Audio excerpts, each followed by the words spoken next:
Good evening, everybody. It's Saturday night. You know what that is? It's Modern Comic Mayhem time. The show that's like being at your local comic book store, hanging out, chilling, talking, getting some cornbread. Coming to you from what Nico deemed was one of the worst backdrops on the Tales from the Flipside channel. Coming at you live. So stick around. We've got a lot of cool stuff to talk about. Don't give us any super chats because we're all rich. We don't need that, so please don't give us any. And hang out, have fun. If you think you're going to give us a super chat, just take that money, buy a comic book, and sell it. And on that note, let's cue the music and let's get this show started.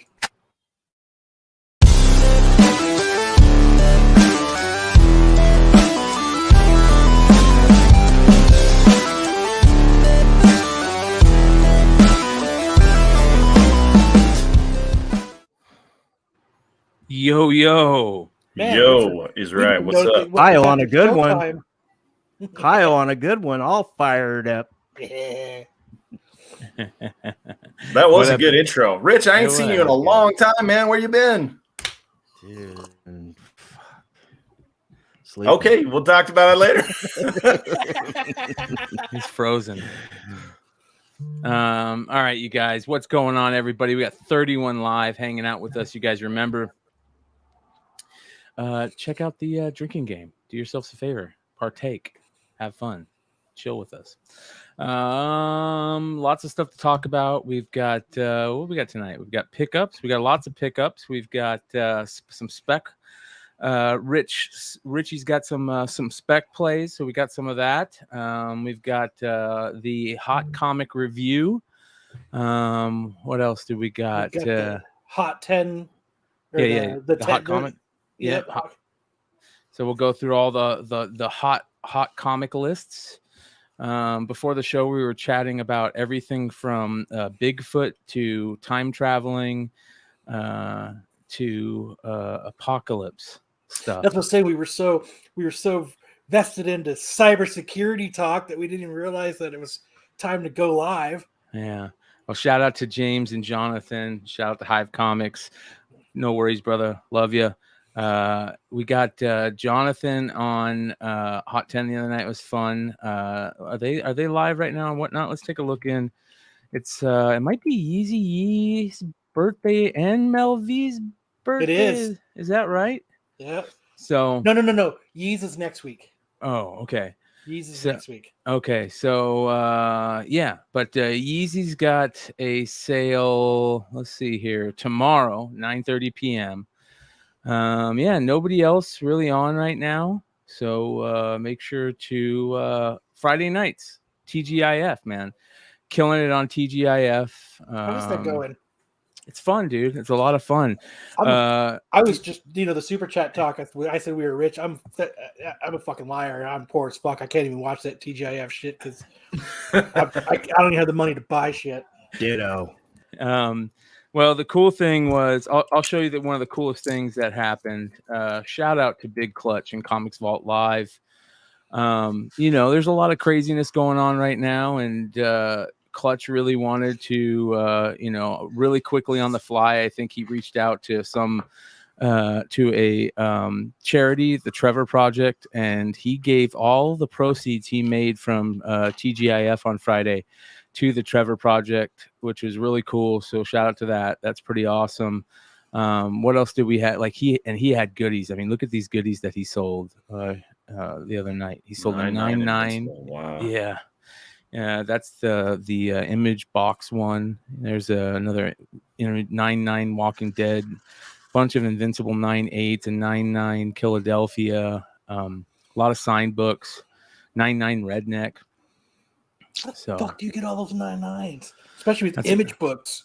Well, you forget, Big Clutch is the vice president of Skybound, dude. Well, then he prints this shit on different paper. They do. It's funny. We were talking about that on the Hot 10 last night. Marvel paper is gorgeous. Gorgeous. Well, remember, for a long time, garbage. Image paper was gorgeous for a long time too. Shout out to Scouter. Scouter's an OG, man. Yeah, it is. Image is much better now though, because Todd McFarlane and Robert Kirkman want their stuff to look pretty. So, and it does. I don't know. I think there was a little bit where Todd McFarlane and Kirkman were like this to the paper, like Color Rub City, huh? You mean? What do you mean bonus? What shitty paper? So bad. Yeah, so that was good. The Hive guys did some nice selling. Jonathan made some moves on there. Drew from Wanted Comics is doing great, but my favorite and Leg kills it all the time. I love watching Leg on Friday because it's his happy hour show and he's just fucking getting wasted and have a good time, kind of like you guys do on this show, like Kyle does at least. But the best one out of TGIF right now for me is JJ from JJ's Comics and Art. He is fucking fun to watch. He throws on old butt rock 80s hair metal and sings along with it, and it sounds atrocious, but it's just fun to watch, and he has a good time doing it. But it's only an hour for each person, so it's quick. It's nice and quick and pretty fun. So just like she likes it. Yep. All right. You guys want to get started? Quick. You want to get in with some pickups? Who wants to go first? Rich, we haven't heard from you in a long time, man. You got pickups? Yeah, I do. I showed a lot of them on my channel last week, but I only have $1.50 subscribers, so guarantee you most people didn't see it. So everybody go fucking subscribe over there now. I did a video today. I'm still editing it. Sorry, my mouth is bleh. This fucking Rick Simpson. I'm gonna kill that dude. Anyways, yeah. So I did a video. Check it out. It's some new merch I got from this card shop I'm affiliated with now. But I wanted to show this card that I pulled today, and I didn't think it was like that big of a deal. And then I found out that they're listing this card for between $200 to like $600, but the sales are all around like $80 or whatever. But LaMelo. This is a part of the Kids Create exclusive series 3. I think it's called Red Fire or something like that. Can't find these in the blasters. I think if instead of the what are those the one you pulled, Brian, the super short print mosaic, what is that called? The Genesis or something like that? Instead of the Genesis, there's these in there. So pretty cool on that. So comic wise, I got so much stuff going in and out. Okay, I'll just reach back here and grab something. I don't know if you see it, but I got the Iron Fist 1 in 50 in. Person I order my books from. I usually get them about a week, 2 after. And picked up a couple good back issues, but they're being pressed. So appreciate you guys. Dollars. It looks like the chat is really impressed with your look these days. They say you're looking pretty good. They want to know your secret. Oh yeah, AOA. For the last like probably 4 maybe 5 weeks on the Hot 10, he's commented on the way I looked every single week. So if you want my number, stay after the show. Yeah, hey, I dye my hair. I'm a dye beard. I don't give a shit. I like to been doing it since I was like 12 years old, and I still do it. So 12 years old? You had a beard at 12? No, did not have a beard. Is looking younger. Good for you. Yeah. I was bald here, and the I should say the hardwood matched the drapes. Bald there. I enjoy coloring my hair. I used to color it a lot silver. I used to cover it silver because then I could put like colors in it, blue and stuff, bleach it. But now my hair is naturally silver, half of it at least. I wish I had all white it's hair, called bro. gray. Yeah. Yeah, well, whatever. It's called He can call it what he wants, Kyle. He can be a silver fox if he wants to. I get a silver beard. Good for you. Good. I know. It makes me look prestigious. Dollar, what's your put your thing in the chat again, dude. Your Which link one? to your YouTube Last channel. time he put his thing in the chat, YouTube got Hey. Hey, easy, Kyle. Yeah. Last time I put my thing in the chat, I broke my monitor. Ruff, ruff, ruff. Just kidding. All right, guys. Here you go. Bazinga. Hey, every time I get a sub, dude, What is that? honestly, it's like that sound, that sound that your phone makes when you get the bin or buy it now sale on eBay. Yeah. Cha-ching. Every time I get a sub on YouTube, it makes me so happy. And I appreciate you guys doing this for me. It means so much. Thank you so much. You guys. He's got he's been I'm gonna putting up put the some link pretty in. good content lately, man. You got some pack opening, and make sure you're following him on IG too. You guys got some good stuff over there. So, all right, where'd you put it? Hey, right Put it here. in the private chat. Here, I got it right here. Yeah. There we go. Yeah, see, Wiki Fodder knows. Say something for the rest of us, Dollar. I'm married. You're married, Kyle. He doesn't need to save some for us. Right, exactly. I envy both of you. You guys, I dropped the link in the chat. Go sub up. Sub up. Sub up. All right. What else you get? You get anything good good I'm today, good. bro? I mean, good this week? I'm good. You got probably no other next week. pickups? No, I think I do, but I'm pressing a bunch. What about nice. Sam? I remember you told me about that. Yeah, you told me about that. Yeah, hell yeah. All right, Sam, you're up. I did start collecting another manga series. I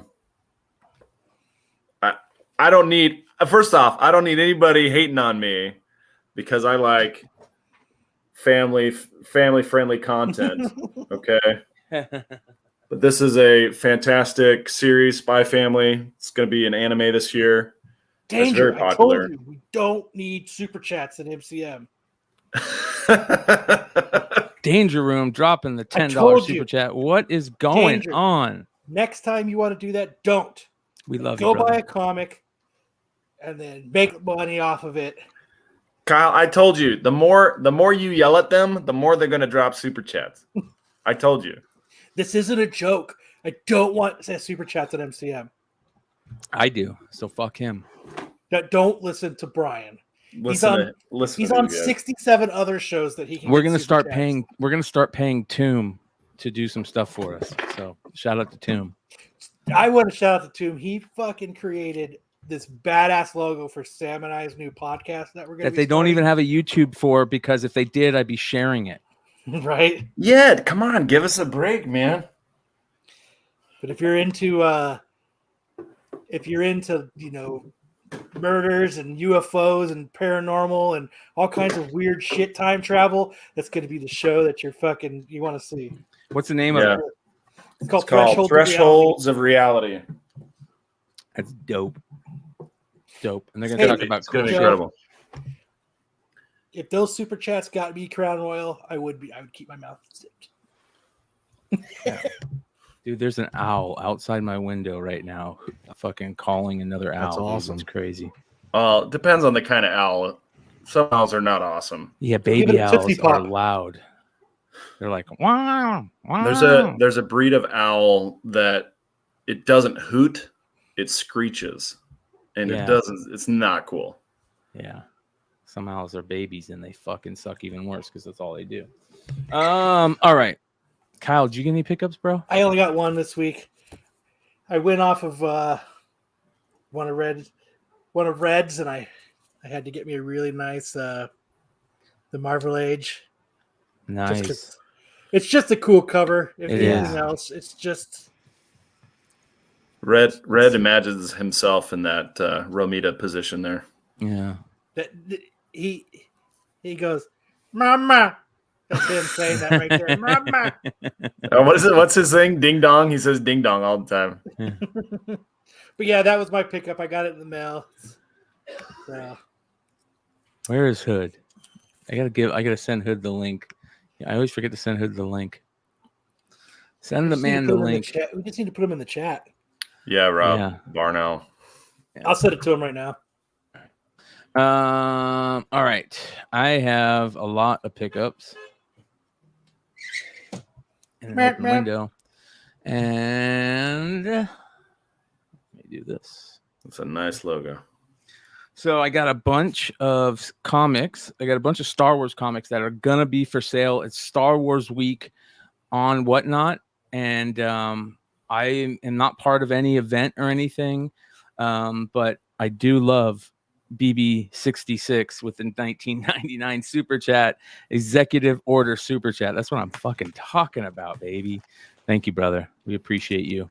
Don't listen to Brian. Listen to Kyle, no it's super not worth it, chats. man. The Soon more to you be make us in- think about it, the No bigger it's Soon to gonna be in get. Tomb's pocket. Take All the right. super chats, buy a comic, and flip it. Yeah.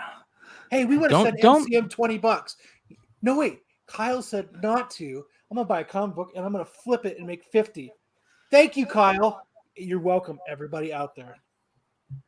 And another Namish Patel for the $20 super chat. Thanks to make Kyle mad. Yes. I fucking told love you, it. Keep Kyle. them coming, baby. Keep Kyle 'em doesn't listen to coming. me. That's Let's it. get those. Let's put those Green Lantern Sinestro rings on my hands. Good. Keep him quiet. I can go through my pickups. All right. So I went to Jesse James Comics. Shout out Jesse James Comics. I've been showing you guys. If you guys, I've talked about the other YouTube page that I have. I appreciate everybody that has subscribed. I'll put the link for the page in the description, and you know, thank you to people like Will Miranda with the 1999 super chat. Appreciate you, brother. Oh my god, dude, I fucking love it. You guys rule. Kyle's turning You guys red. rule. Yeah, he is going crazy, dude. Love you guys. You guys, hey, listen, People think 88 I'm watching jo- us live, People think and I'm joking. you guys are supporting us just by watching. Hit that sub button, sub up to these guys' other channels, sub up to my other channel. This community is huge. Not only do we have people in this community that are just on the show, we got other great people in this community that are doing amazing stuff out there. So make sure just stay part of the community, and check everybody else out. It really helps. So, all right. So I went to Jesse James Comics, been going through this collection, and it's Star Wars week. So I was like going through this collection, and there's just crazy amounts of Star Wars book, every crazy Star Wars book, that's out there, and I love when people like Jason Klein drop a $9.99 super chat for 2 night lives in a row while taking a few nights off for the birthday. Damn the man, save the empire. Happy birthday, Jason Klein. We appreciate you, brother. You know that.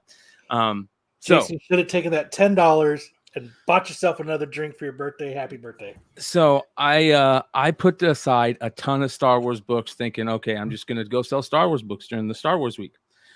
But not the Star Wars books that everybody else is fucking selling, like Clone Wars 1 and Fuck what everybody else Darth is selling. Vader 3 and Darth Maul 2 and all these crazy keys. I'm not going to fucking sell any of those. I'm going to sell the weird shit, dude. Like Dark Times, right? Like more Dark Times, like almost the whole run of Dark Times, all the different ones. Spark Remains, here's Blue Harvest, more Blue Harvest here, and they just keep coming. Like this collection was so crazy that it also had Purge in it, right? How often do you see that version of Purge? How about Knights of the Old Republic? Wait, like put that Purge back up. That's a dope cover. It is. Dude, those look brand new. Dude, these Oh books were not even bagged and boarded. And let me tell you, so another perfect example of, you guys know the saying goes that not every comic collector is a key collector. This guy just bought and read comics, and when he was done, he put them back in a box, not in any order, the order he read them and bought them, right? So like all these old school Knights of the Old Republic books, all the way up in from the 40s and the 50s. I got all the different Dark Times books. Like, I don't know if people have even seen some of these Star Wars books, right? Like crazy Star Wars books that you never see, and super, super rare books. This Legacy book has a first appearance of some Siths, some Darths in there. This Legacy book is tough to find. Star Wars Legacy War, Darth Crate. Look at that. I mean, how amazing are these? And I'm going to keep going. Like I got 2 whole runs of Vader, everything but number 3. I got the whole Blood Ties run, including all the variants. How about this? How about 42 in the collection? the 42 didn't have a cover? The cover was detached, so Jesse sold it for $40. How about Dawn of the Jedi? All 3 versions, all the issues. Here's Force Storm. I mean, you're going to be putting these up, right? I mean, Yeah, these are all going to be for sale. Whatnot. Darth Vader number 25 variant. Ooh, I like that one. Hold on. All right, Legacy Volume 1. I got a ton of Legacy Volume 1. I got almost the whole run. I got almost the whole run of Legacy Volume 2. I got Vader's Lost Command, 2 issues of that. How about this one? Knight Errant Escape. Never see that one. How about some more Knight Errant? I got the whole run. I got all the different Knights Errant. There's Escape. More Escape. When is your sale again, Brian? I don't know. It might be Sunday. You see this, Rich? See, this is what I was talking about before the show. How about this Knight Errant? Have you ever guys seen this set? This set is super fucking hard to come by. Here's Deluge, Knights Errant. I got the whole Deluge set. I got the regular stuff. I got, like I said, 2 full runs of Vader, both volumes, the Soleil and the Kieran Gillen run. Hold on. This is going to trip you guys out. All right. This is more Legacy stuff. Okay. That's what that noise is. Have you ever seen these? Darth Vader and the Ninth Assassin. That run is crazy. Never seen that run. These are all Dark Horse stuff. It's all stuff. How about Darth Vader and the Cry of Shadows? So these are all super hard to find in any grade. Will they be sold in lots, or you're going to piece them out? I'm going to go book by book. I got Old Republic 1 through 6, right? Darth Maul stuff, all of it. I got crazy Knights of the Old Republic stuff. How about this one? I've never seen this one. Dark Jedi, or the Dark Side, Star Wars Jedi, the Dark Side. This is one that everybody kind of goes crazy for still. This is Dawn of the Jedi, Prisoner of Bogon. I got that whole run.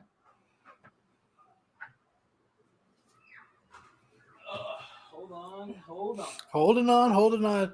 Well, Brian and I were going through another collection at Jesse's earlier this week, and the dude who collected too, he would just buy shit off of eBay, wouldn't even open it. He just would put it in like a long box. So Yep. you would open up like a bag, and there'd be like 10 comics in it with the eBay thing still in it. Look at that one. How about that one I'll buy there, that right baby? now. How much you want for it? Hold on. I pressed that baby to a 9.8 just recently. I might have to get some of these pressed, to be honest. Like, some of them are super rare. These are all the Blood Ties books. What up, Yeezy? Hey, not much. How are y'all? I got Blood Ties, Boba Fett. Boba.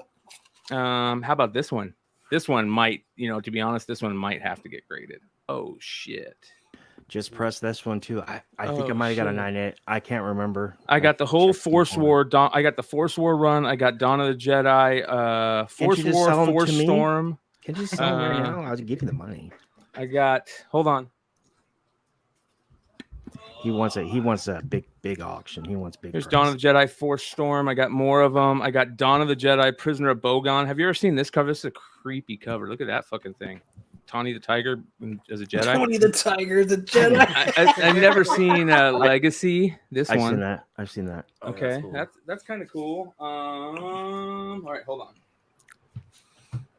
All right, here's some non-Star Wars shit that's pretty weird, right? So I talk about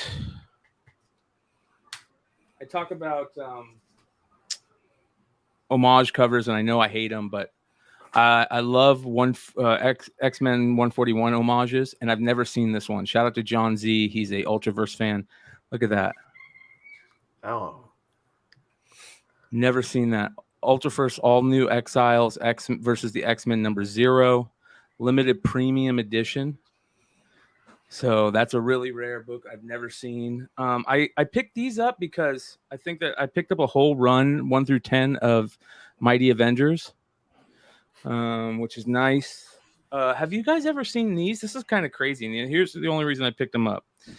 Because I've never seen them. It's by a company called Studio G. It's called Seventh Sea Prelude to Ruin, right? And it's a trading card game, I guess. And inside, I got 1, 2, and 3. Only 2 and 3 had the cards, but there's TCG cards in them, right? Super. I've never seen this publisher before, so I picked up all of those. Here is number. Maybe Hartman knows about it. Yeah, maybe Hartman does. I know. Here's number 2. Shout out to Jesse who hooked me up on this. I mean, the keys. You guys can watch the videos. The keys. So the cards were loose inside of it, or yeah, they're loose inside of it. I picked up this Ultimates run. It's all from 2014. It's David Nakayama covers. Oh, that's like. So that's that. Here's another one. This one's really dope. oh yeah, The whole run is Nakayama, and they're all fucking awesome.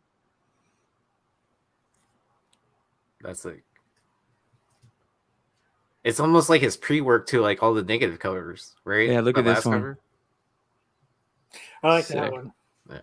This is the only one that I don't really like, and it's the Cloak and Dagger one. It's good, but I'm just not Really? The rest, Yeah, I like that cover. it's good, but the other ones, the way the other ones are set up, like the art on it's good, but Yeah. I like the way that the other ones are. The composition is on them. You know, look at that. That's fucking awesome. It's all Nakayama from 2014. I would like to know. Does anybody in the chat know what's the first Nakayama book and first cover or whatnot? This is a cool one that he did with Miles. Oh yeah. And then I picked this one up. Shout out to, I think it was AOA or Patrick that said, "Hold on, take a look at that one." Or not, it was not this one. Sorry. This is the Mighty Avengers. Hold on. He told me take a look at. I like these Mighty Avengers because Adam the Blue Marvel's in them, right? And he's got a really cool Adam Blue Marvel story. All right, this is the one. He told me pick that one up because I was going through these live. You guys would have seen me pull these out live on air. This right here, Ronan Revealed. Do you guys know who Ronan is in this? Richie does. Is I'll show you. is it Maya or is it Oh, what? Oh shit. is that Blade? That's Blade. Oh, I didn't know that. I didn't know that ever happened. That's nice to know. Yeah. There's the freaking Spec Ninja we've been waiting for. There you go. All right, That but- is strong spec right there. So the coolest I like thing, it. though, here's the coolest thing, or the coolest things. What up, Hood? Oni Press Blair Witch Project. Oh yeah. That's Oh, dope. dude, I need to buy that. How cool is that? Right? That's Put awesome. Just put that one aside for me. That's cool and all, but I got this too. That's dope. Killer droids. All right. And one of the coolest ones I got, when I got home, I had to kind of look it up and look into what it was. And this is probably one of the rarest Star Wars books you guys will ever see. Right? Wait, build a little tension. Yeah. Let it build. Mm-hmm. Let's see. Build. And not only is it a Star Wars book, it's an Adam Hughes book. It's an Adam Hughes cover. And it's an autographed, not by Adam Hughes cover, but that's still cool as hell. Rebel Heist, Phoenix Comic-Con, all white variant. Nice. Super limited. I think they did maybe less than 100 for this. And it's signed by Dan, what's his name? Dan Panosian. Panosian, thank you. Who wrote it. It says, "May the Force be with you, Phoenix Comic-Con 2014. So just need to get Adam Hughes signed on it, and it is gorgeous. Absolutely gorgeous. So I didn't know much about it at first, many moons. So like, Yeah, you know what, find Brian? crazy books like that. I want to just point out that I think it's Awesome Sauce. That Awesome Sauce Radio said it was Awesome Sauce. Awesome Sauce Radio, baby. All right. Speaking of Awesome What's up, Sauce Adam? Radio. Speaking of Awesome Sauce Radio, I'm gonna bust out. What's in the box. box? What's in the box? What's in the box? It's a dick in a box. All right, hold At on. least it's not Pringles. Dick in the box. Never heard that. All right, hold on. Oh, what do you mean? All right, here we go. All right. Thanks to Yeezy for this one. Oh shit! Oh, you're blaming me on this one? Yeah, I'm blaming you Uh-oh. on this one. Oh, I think I know what it is then. Yeah, you know You what should. You shipped it. I didn't No, actually. you didn't. Oh, you ship did it. it? No. Mm-mm. He's just There's responsible for another it. box, dude. What is Yeah. this? What's They in did that the for other mine box? also. Fucking box. It's a roll of bubble wrap. What are they doing? They're sending me a box in a box. Dude? I hope it's another box. Please tell me it's another box in there. Dude, like, did It- you ever it do that? is. No, Did it's you ever not. Did you ever tell somebody like, It might be. here's a present in a big huge box, and then make them open like 10 boxes to a little? Russian doll 'em. Yeah, No, because that's a dick move. yeah, I know. What the fuck? Classic prank. Look at all this fucking paper too. What am I gonna do with all this? Fill it on whatnot. Hey, save it for TP after World War III starts. Yeah, the Armageddon. Oh, is that from Joe? Or is that from? Are those the ones Joe? Are those the ones Joe got? No, Are we, these are opening one right now? Oh, okay. these are retail boxes, baby. Oh, the 160 ones from Midwest. Nice. And nice. thank you, Midwest, because now I want to tell a quick story about Midwest. Now I have 8 of them, and Midwest sent me a fucking text message and said, "Hey, did you get your cards?" And I said, "Yeah, I got my cards." And then I said, thanks a bunch. He goes, "Yeah, for sure." I go, "Check out the podcast. I'm going to be talking about it on the podcast." And he goes, "Cool. I just subbed up." And then this box showed up 20 minutes after I talked to him about the first box, and he hit me back and said, "Hey, did the other box just show up?" And I said, "Yeah, man, the other box just showed up. Thank you, bro." So shout out to Trevor for the automated texting that I can reply to, and it can talk to me for Optic. Do you want to go to dinner? Please, bot, respond to me. Those are my pickups. Yee, do you got any pickups? You want to go I through? do. I actually went to a shop today. I was pretty Boom. excited. How about Earth's Mighty Avengers #2 5th print? Wow. Yeah, I'd That's never seen nice. this. Yeah, I mean, I had the first print copy, so I was like, why not pick up a 5th print like sketch? I need to read into it, see a little bit more, and then read it. This was inspired by you, so you picked up number 12. Well, I found number 13 second print, so I was like, why not? Century cover, pretty cool. How about some Moon Knight covers? Right, this is Moon Knight number 10. I like that one. Cool. Yeah, I thought it was pretty cool with Khonshu on it and stuff like that. Shout out to Comic Book Women because they put this on when they were doing their Moon Knight spotlight character. So this is number 14. All his different personalities fighting at the bottom. I thought it was pretty funny. That's what happens to me on this show. All right. Have y'all ever seen this? Ghost Rider Cosmic? Ghost Rider number 2? Dude, that's fucking badass, dude. The second print, though? No, I have never seen that. Yeah. It looks like he's trying on Spidey's outfit. Yeah, so Cosmic Ghost Rider destroys the Marvel history. Speaking of David Nakayama, I found this in the back issue bin. Oh, nice. Yeah, Agents of Wakanda. I always pick up, covers with Deadpool on it. Ooh, I love this Scotty Young cover. That's badass. Yeah. Doctor Strange, number 1. This is the best defense. It wasn't in the Doctor Strange section. It was in the best defense section. Like they had a bunch of all the different tie-ins all together. I love this Department of Truth cover. This is number, what is it? Is it 12? No, it's 13. I sold one of these on Whatnot and I kind of regretted it, so I had to pick up another one. Doctor Strange number 390. I love those covers. I thought this was a cool cover. Oh yeah, dude, that's a badass cover, dude. Yeah, so I sold a couple of those on Whatnot. Yeah, New Avengers number 14. So, for $4, I was like, kind of like, did you not see the preview?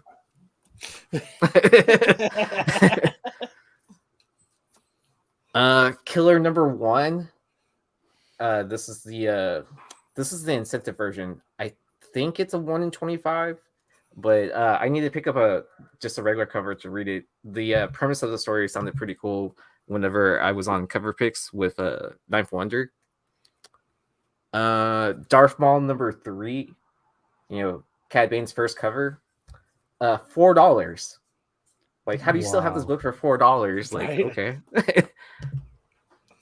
I kind of felt like I felt kind of bad like going to the shop. I mean, I spent a decent amount of money, but how do you have this like ghost book like in your back issue bin for $4? Also, like, I get that like you price it by like Overstreet, but still. These were really cool. So I found some foreign books there. I was like, and I texted Josh right away. I was like, hey, should I get these? Like, are these any good? So these are German versions of like Web of Spider-Man, right? Yeah. Nice. But here's the cooler ones. So these were $5. Oh, wow. That's a Right? score right there. That's a I was total like, score. how are these $5? Like, okay, like, and then he saw the condition. He's like, those are really good condition. He's like, I paid X amount, which was like way more. And he's like, you just found those for $5? I was like, kind of like, I do what I can. And then like, I do what I can, all nonchalant. yeah.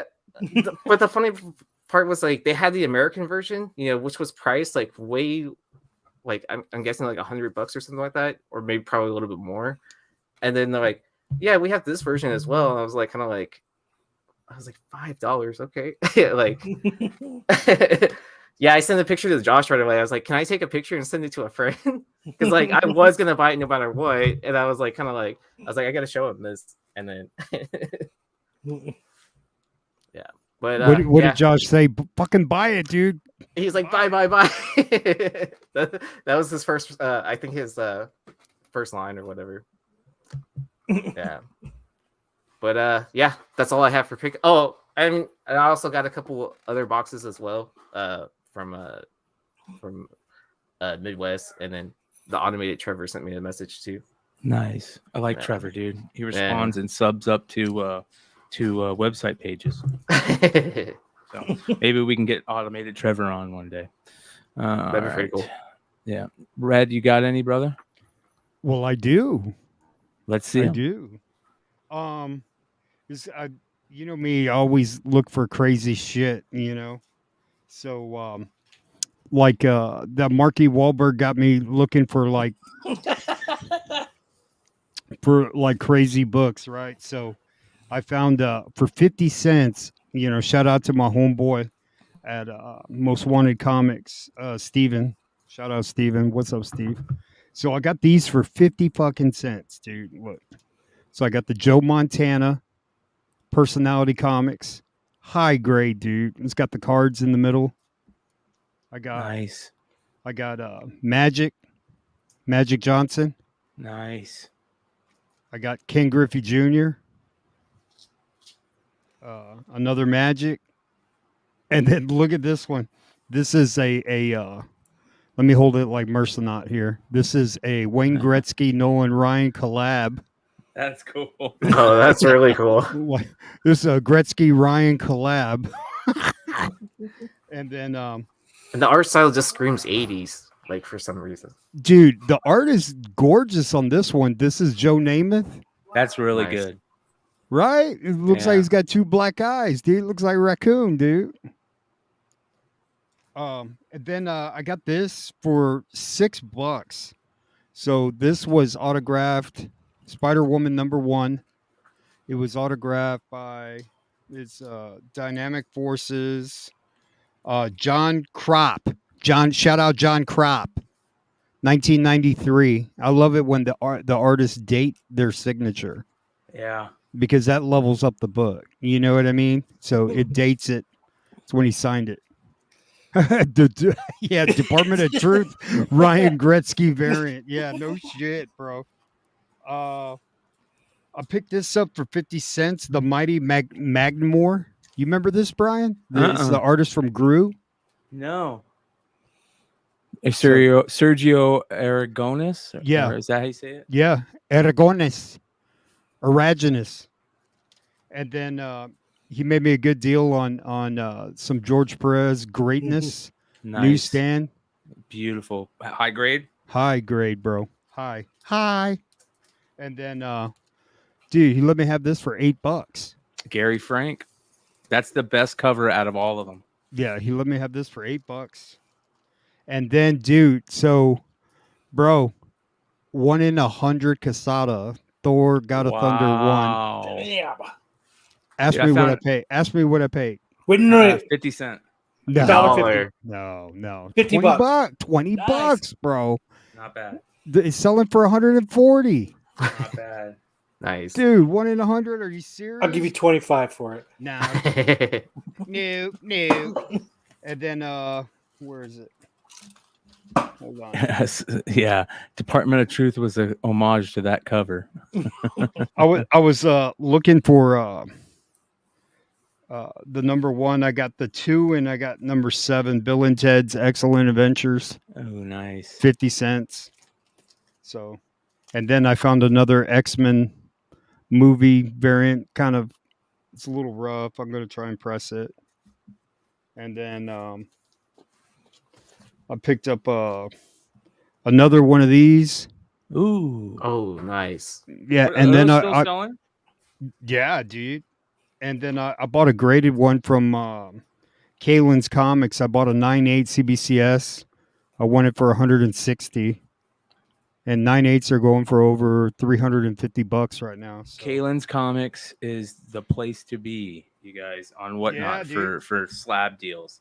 The And I dude picked up- is just selling slabs at crazy values. Again, you will find no better deals than on Whatnot right now. Where's my slabbies?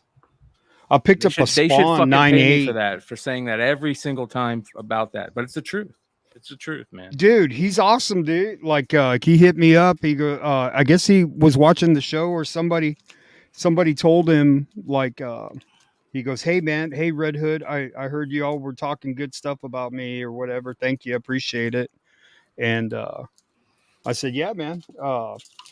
Be cool to have him on the show. Just he's got one Yeah, of the best fuck yeah. business models out there and Whatnot."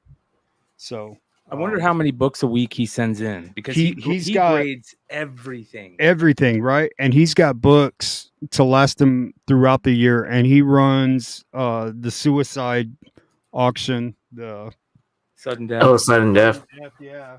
Yeah. Nice. Kalen's Army, says Scouter. Join Kalen's Army. Oh, hey, what's up, Scouter? Goddamn fucking Scouter burned me, dude. Like I was bidding on a book and he swiped like 3 of good them at on that. me. He's All right, good at- Scouter. I'm coming for you, bro. And then I picked up this Marvel Apes, the Amazing Spider Monkey, Ooh, nice. right? So that. like they refer to Spider Monkey in part 2. Mm-hmm. And then I found another Spider-Geddon. Oh, the Spider Punk cover. Yeah. Yeah. I wish I had Spider Punk covers. I don't have any of the Spider Punk stuff. I wish I had duplicates of the ones I had. Where's my fucking... Where'd it go? Where's it at? Oh, here we go. You get too much shit like I do, bro. Yeah, I know, dude. Where's my slabby patties? Fucking bitch. Not you. Let me see. You're right. Here we go. So I picked up 2 more. I got this Spawn 9/8. I got this for $26. Wow. Damn. Yeah. And then so like I was just like on Whatnot like that, dude. And I got this Avengers. It's an 8.5, but man, I love the Corvette cover. Yeah. And I was like, fuck it. $19. And then I've got like 6, dude, I've gone on a slab frenzy CBCS. I bought like 40 slabs already. And like when you put them all together, like it averages out to like $27 a slab. And Wow. like fucking high grade stuff, dude. You Wow. know? Fred brings up a good question. And we've talked about it before. You don't sell huge Don't sell ticket there. items there. It's not worth selling on Whatnot right now. High ticket items. Yeah. You buy there right now. The only reason to sell there is if you just want to get rid of your books, or if you have a ton of books and Yeah. you're a slanger. I mean, there's a lot of comic comic retailers that just slang books. They've got books for days, and Sell stuff you don't care what price it's going to go for. Yes, don't care what Right, price it's going to yeah. go for. Yeah, it's probably not going to go. But you know what's crazy, man? And I was telling Kyle this the other day. I've been spending nights recently in Jesse's shop late at night going through those collections, and he goes live every night on live stream on his binge bar on Facebook, and he sells books faster than Whatnot you could even think to sell on Whatnot. Well, man. that's what we were talking about before. Is sometimes with a lot of people that when you sell on, there's a lot of dead space when you're selling on Whatnot of time. You know what I mean? Because you're sitting there and you're waiting for timers to run, and then you're putting that book down. You're switching to the other one. You're loading. The next book loads up. For the info. Yeah. Whereas Jesse's just like this the whole time. He's just like this. Boom, I've got Mighty Avengers number 5 through 20, and that's $30 for the set, and he'll put it up on the wall behind him. I've got this book, it's this and this and this, it's $140. Put it on the wall behind him. And he just keeps going, and people are in the comment going, "I'll take that, I'll take that, I'll take that." And he's going, "Okay, that one's off the wall," and he's just going through books, man. He can go through 15 books in the time it takes to sell one book on Whatnot. Yep. So if you're going fast paced here, I'll bring you back to the big screen.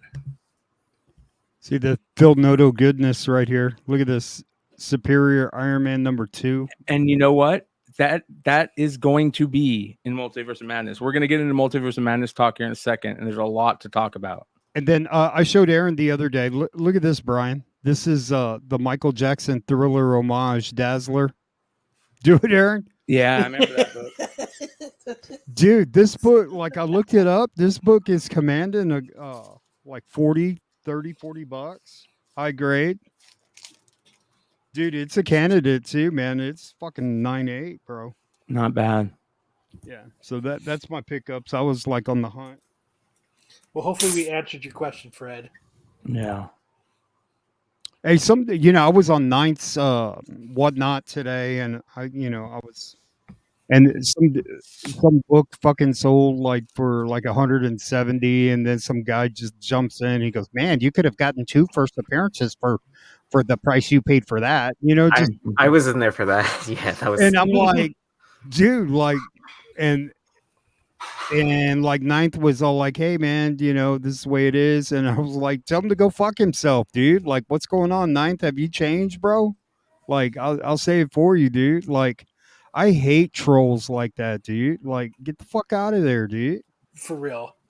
Oh yeah, Like the guy's conducting business, dude. Like, he signed a contract, you buy, he ships it, the end. Like, it's like it's none of your business. Like, that's like somebody that pulls over on the side of the road at a used car lot. Damn, you paid $800 for that? Because like down the road, you could have gotten that same vehicle for $400. Like who fucking does that? Fuck out of here. Sorry. Rant over. No, I totally get it though. Like you're just doing it just to be shitty. Well, Yeah, like, and it's also, I think it's a good place, Whatnot, to sell the hot book of the week, right? That like, if you're competing against like 100 other like eBay What's up, listings, Danger? like, what are your chances of your copy selling? Unless you're like lowest on the totem pole, right? oh, I got one last one, and it's my new favorite book now because I don't know why I never picked it up. Look at this, Scotty Young, Oh, The yeah. Infinity Gauntlet. Dude, I fucking Nice. love this book. I got to get it slabbed, dude. That's a Like, good I one. love this book. Look at little Thanos, dude. Look at that little guy, bro. Like, I'm a big Scotty Young fan. I bought a couple of Scotty Youngs from Brian. He had that cap. Dude, like, I'm on a Scotty Young frenzy now. Like, I got to get everything. I used to be the biggest, like for a long time, I thought those Scotty Young covers were the dumbest fucking thing I had ever seen. Right? And I used to refuse to buy them, but it's been years and years. People have been Scotty Young, and I never understood it. But now that it's kind of one of those things where you're just like, It's almost like your palette for, like, art like changes, right? So like Mhm. you learn to appreciate it a little bit more. Like Aaron went to school for art, so like he picks up on that shit right away. Like he goes, nah, man, look at the art, dude. I'm like, okay, all right. And then I'm kind of pissed at myself because I've passed on so many cool Scotty Young books.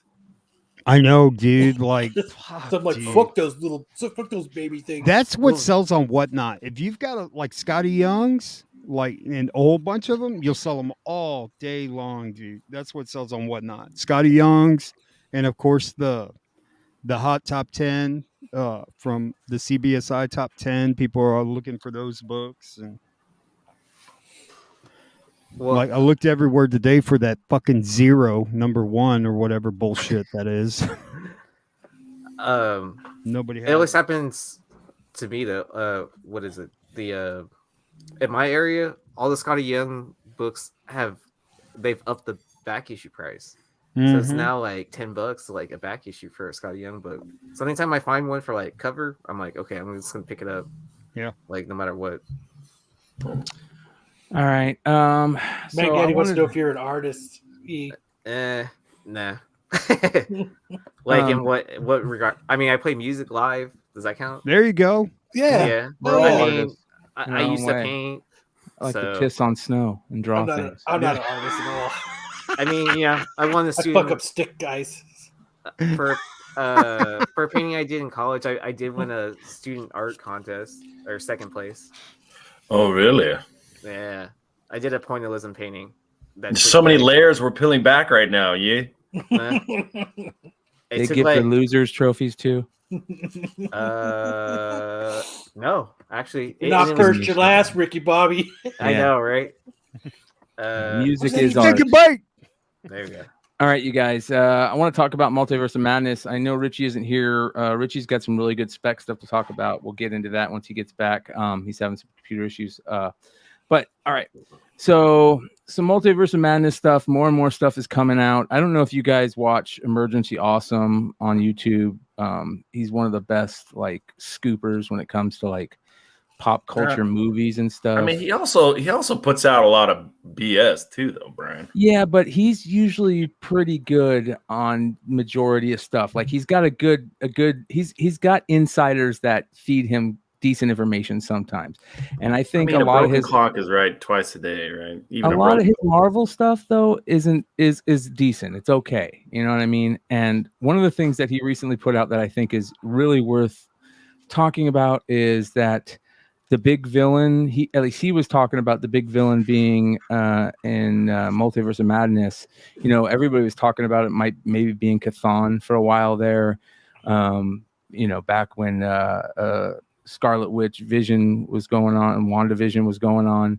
Everybody's talking about Chthon and stuff with the Darkhold, and we've seen images of Doctor Strange going through the Darkhold, and you know Wanda is there and all that stuff. But one of the things that he's talking about is that it's not Chthon, it's Despair, and supposedly this character is something that shows similar, but not like Marvel like stylized, but like alien-esque, is in one of those. Dude, what cover is that? Yeah, this is. Hold on, let me find this. I'd say grain of salt, big grain of salt on this one. Yeah, you think so? Yeah. All right. Why do you think that? As a casual, I've never heard of this person. Well, that Marvel's very good at doing that. They love pulling out those never heard of people. But they've also not had any materials showing this guy at all. Yes, they have. You're wrong. I'll show you it. All right. Yeah. Okay. Prove me wrong. Prove me wrong. Wrong. I love to be wrong. I love learning new things. Not me. All right, so they put out. You guys know they like to throw people off in the Marvel Legends that they release, right? The new waves of Marvel Legends, right? And they usually throw one character in of the new wave. Oh, let me find it. That is not right. You know, he's like I think everybody was going crazy over Sleepwalker, right? Because Sleepwalker was is it Multiverse Line, I guess, Multiverse of Madness line. All right here this is it. So they made a new one recently, and look who's there. Despair. Yeah, So but I think the throwaway they put characters in these lines all the time that never show up in the movies. They do, but usually only one. And you know who that one character is in this line? Sleepwalker. Sleepwalker's not showing up on this, I don't think. I think we have a better chance of getting Despair than we do Sleepwalker. And they could, hey, you're right, Sam. They could be throwing two characters in this line that are not showing up in this movie, but the other characters are definitely showing up in this movie. You know what I mean? And the Build-A-Figure is also in the movie. The Hartman wants to know if this is circumcised evidence. Yeah. So I think that's really cool. So Despair, be on the lookout for, I mean, again, villain spec is not something to necessarily spec on, but you know, maybe if you got him, his first appearance was Marvel Team Up 68. So Sticks Boy says so you think we're seeing Speedball? No. Why would we see Speedball? I mean, here's the thing. The story story is Multiverse of Madness. So you have good and bad versions of every hero in that show be your villains. And you know that's a conflict. It's essentially Strange and Wanda fighting versions of themselves. And then you also got Mordo already in the mix. Yes, and Mordo he's not going to necessarily be a villain, I don't think, but I think that they're going to have Mordo is not the Mordo we know. It's a Mordo from he's a variant of Doctor Strange, that Mordo where he became Doctor Strange, and he's the Doctor Strange in the Illuminati we see. Okay. So the Doctor Strange in the Illuminati that we see, in my opinion, is going to be Mordo, and a lot of people's opinion. It's not just mine. I heard this, on all the research that we always do and watch. So Dr. Mordo is going to be the Doctor Strange in that. And I think that they're trying to throw us off, and they always try to do that. Where trying to get us to think that Scarlet Witch is the villain, but she's not. And I think that they'll try to make the Illuminati kind of like take that role of like villain-esque, but they make sense. Like what they're saying has to happen. Kind of like they said with they did with Thanos, where Thanos thought he was doing good, but he was causing genocide and shit. So did you hear Wesley Snipes' Blade is rumored to be a part of the Illuminati? No. Did you hear that? I haven't heard that. No. Who'd you hear that from? Can't say. I don't know, heard it man. in the bathroom at the truck stop. It's written on the wall. It's written on the wall. I heard that, and I heard Submariner. That's what happens when you call that number, right? Yes. I heard that, and I heard Submariner. Marvel Hotline. But I will tell you this. Like I'm thinking that every character from the What If animated show is going to come out in the Multiverse of Madness. Well, that's my spec. Here's the other thing, right? Superior Iron Man is heavily rumored to be in there. Yeah. Where were you 5 minutes ago, bro?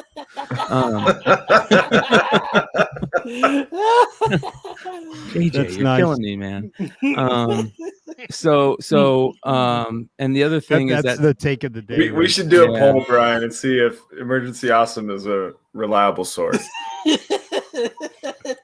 Do it. Yeah. I mean, listen, we got to take this. We can't take everything, you got to take it with a grain of salt. I get it. But this sounds more like it could play out than most things. I get it. Submariner is a plumber at the truck stop. I like that actually makes sense. That makes a lot I of also sense. like the Superior Iron Man stuff, and that version of Iron Man is going to be the Illuminati version. Is that where it's going to be Tom Cruise? No, I don't think it's going to be Tom Cruise. I mean, I don't know if you can take that at face value, but Tom Cruise did say he was not in the movie. Yeah, you're right. It's hard to take it. Yeah. So I think they're gonna make Iron Man, that version of Iron Man, whether it's Downey Jr., Tom Cruise, they could even make it James Rhodes, but he's going to have the superior symbiote Iron Man armor stuff. Yeah. Listen, I get it. You got to take it with a grain of salt, but I've been watching. I like what's his name? Charlie at Emergency Awesome. Is that what his name is? Yep. What's that dude's name? I like that dude. I think he's cool. I think he's fun to watch. I think he also does a good job of kind of like telling people who are not regulars in this world, what's going on and stuff. So, but I love the fact that they're going to have different characters of the Illuminati be different variants, so to say, and that I think it's such a cool storyline to have that the Illuminati version of Iron Man be the dickhead Tony Stark version, the superior Iron Man version, where all he was doing was just to make money, and he had everybody, addicted to his app and stuff. And I think that's a cool way to play it. So it's going to be a lot of fun. I think the multiverse shit is going to be crazy. But here's some other crazy stuff that I think is cool. Obviously, I think we all kind of agree that character that we see that's kind of glowing, that's fighting Wanda, is Rambeau, right? We all kind of agree on that, right? Is that okay? She's kind of like got the Miss Marvel type power, and that's why she's glowing. The Blue Marvel, Adam Bergier.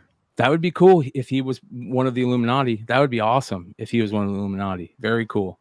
Another thing I think is going to be cool is, how we were talking about. It would be cool if they did some type of amalgamation and made a play on Wanda's No More Mutants thing. But instead of doing No More Mutants, she says No More Multiverses, and she brings everything together. That type of thing. Like, she's so powerful, she can do that. Like, that would be interesting. That'd be tight. Yeah. So, it kind of looks like they're also using that kind of the House of M imagery too, right? With the Doctor Strange's face, like, in squares, and everything in that room in squares. So. Yeah. I don't know. I'm looking forward to this. Here's the only thing I think that it makes me so mad.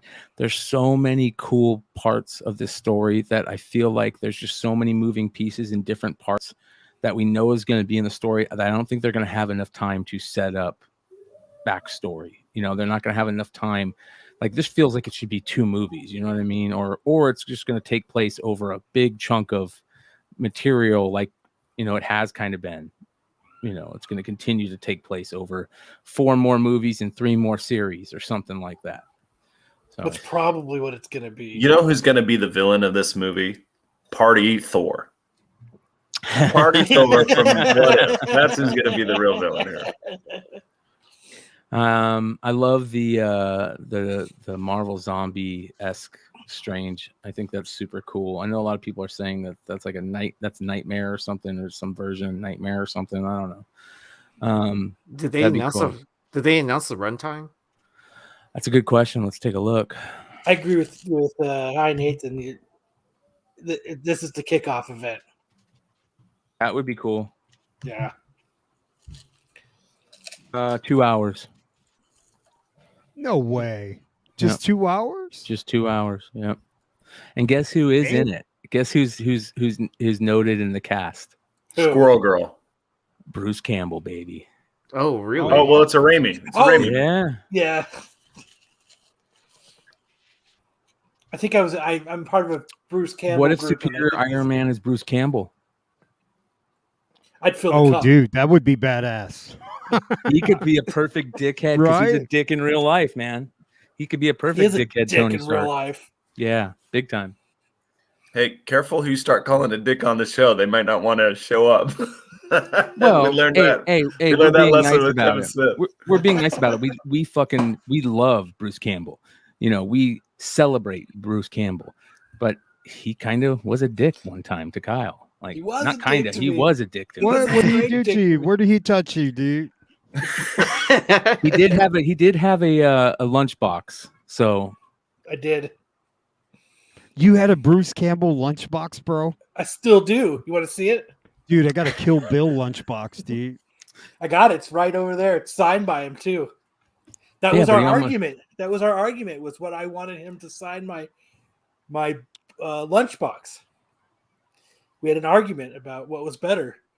He wanted to sign it in Sharpie, and I told him that was fucking stupid but I wanted it in silver paint marker.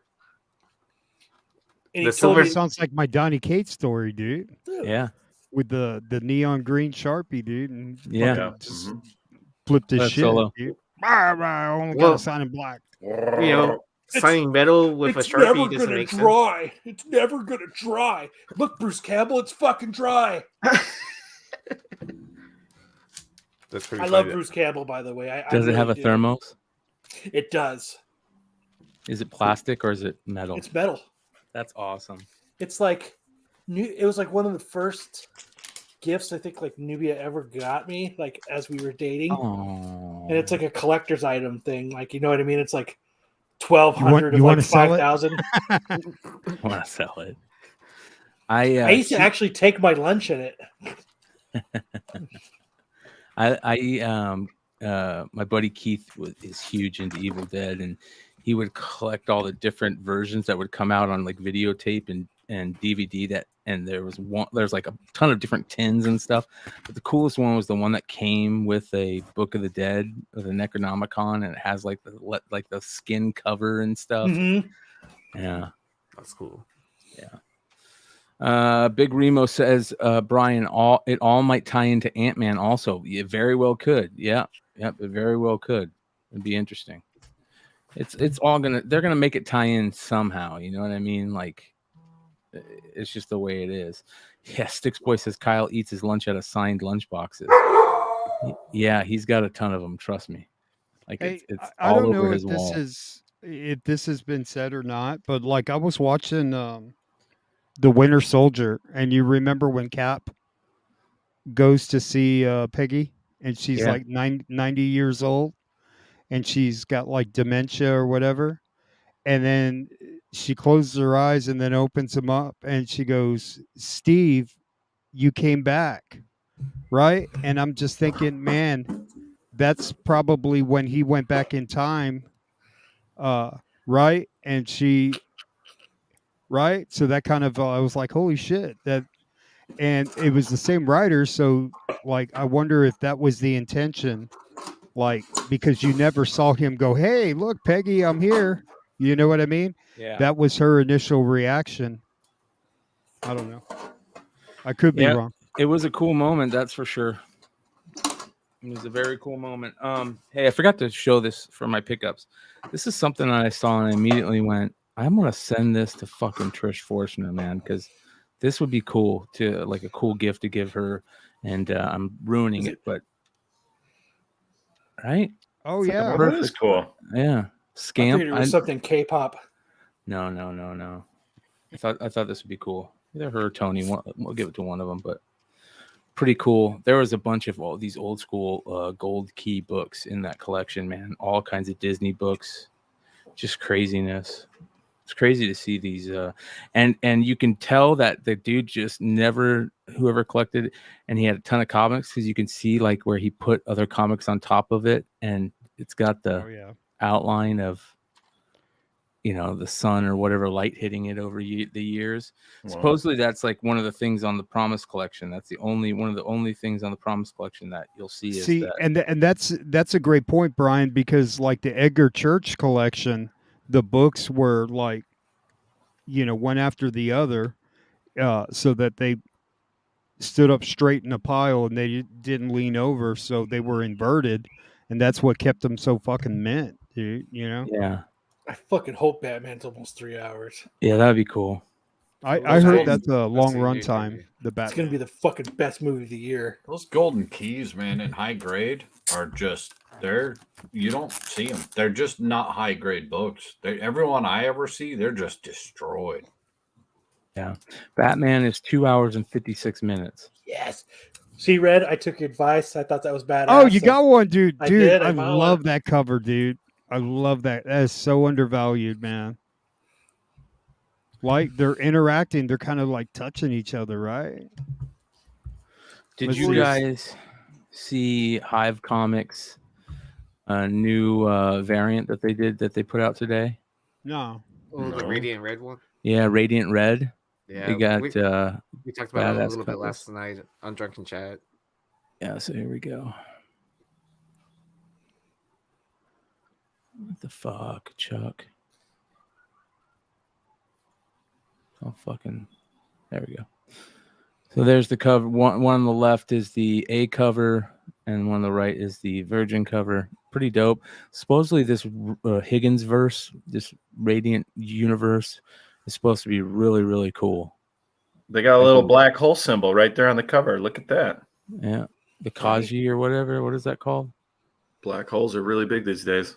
Yeah. There we go. Right there. They get even bigger every day. All right. So yeah, that's pretty cool. Go check it out. Do they still have them available? I don't know. Yeah, they got them available. You can get the set for $40, which is pretty damn cheap. That's a good price. Yeah, really, really good price. So go check out Hive Comics, Hive-Comics. Does Solo have any pickups? Who fucking cares, bro? Yeah, he's got a ton of them. Dude, you just took my joke. He's got a ton of them, but they haven't gotten to me yet because he bought like 30 Turtles books off of Paul today. He scored too.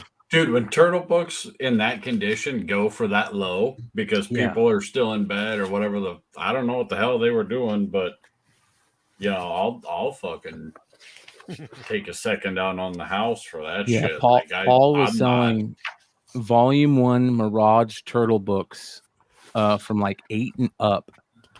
He sold 30 of them for like, some of them were going for $2 to $5 a piece, man. It was crazy. Oh wow.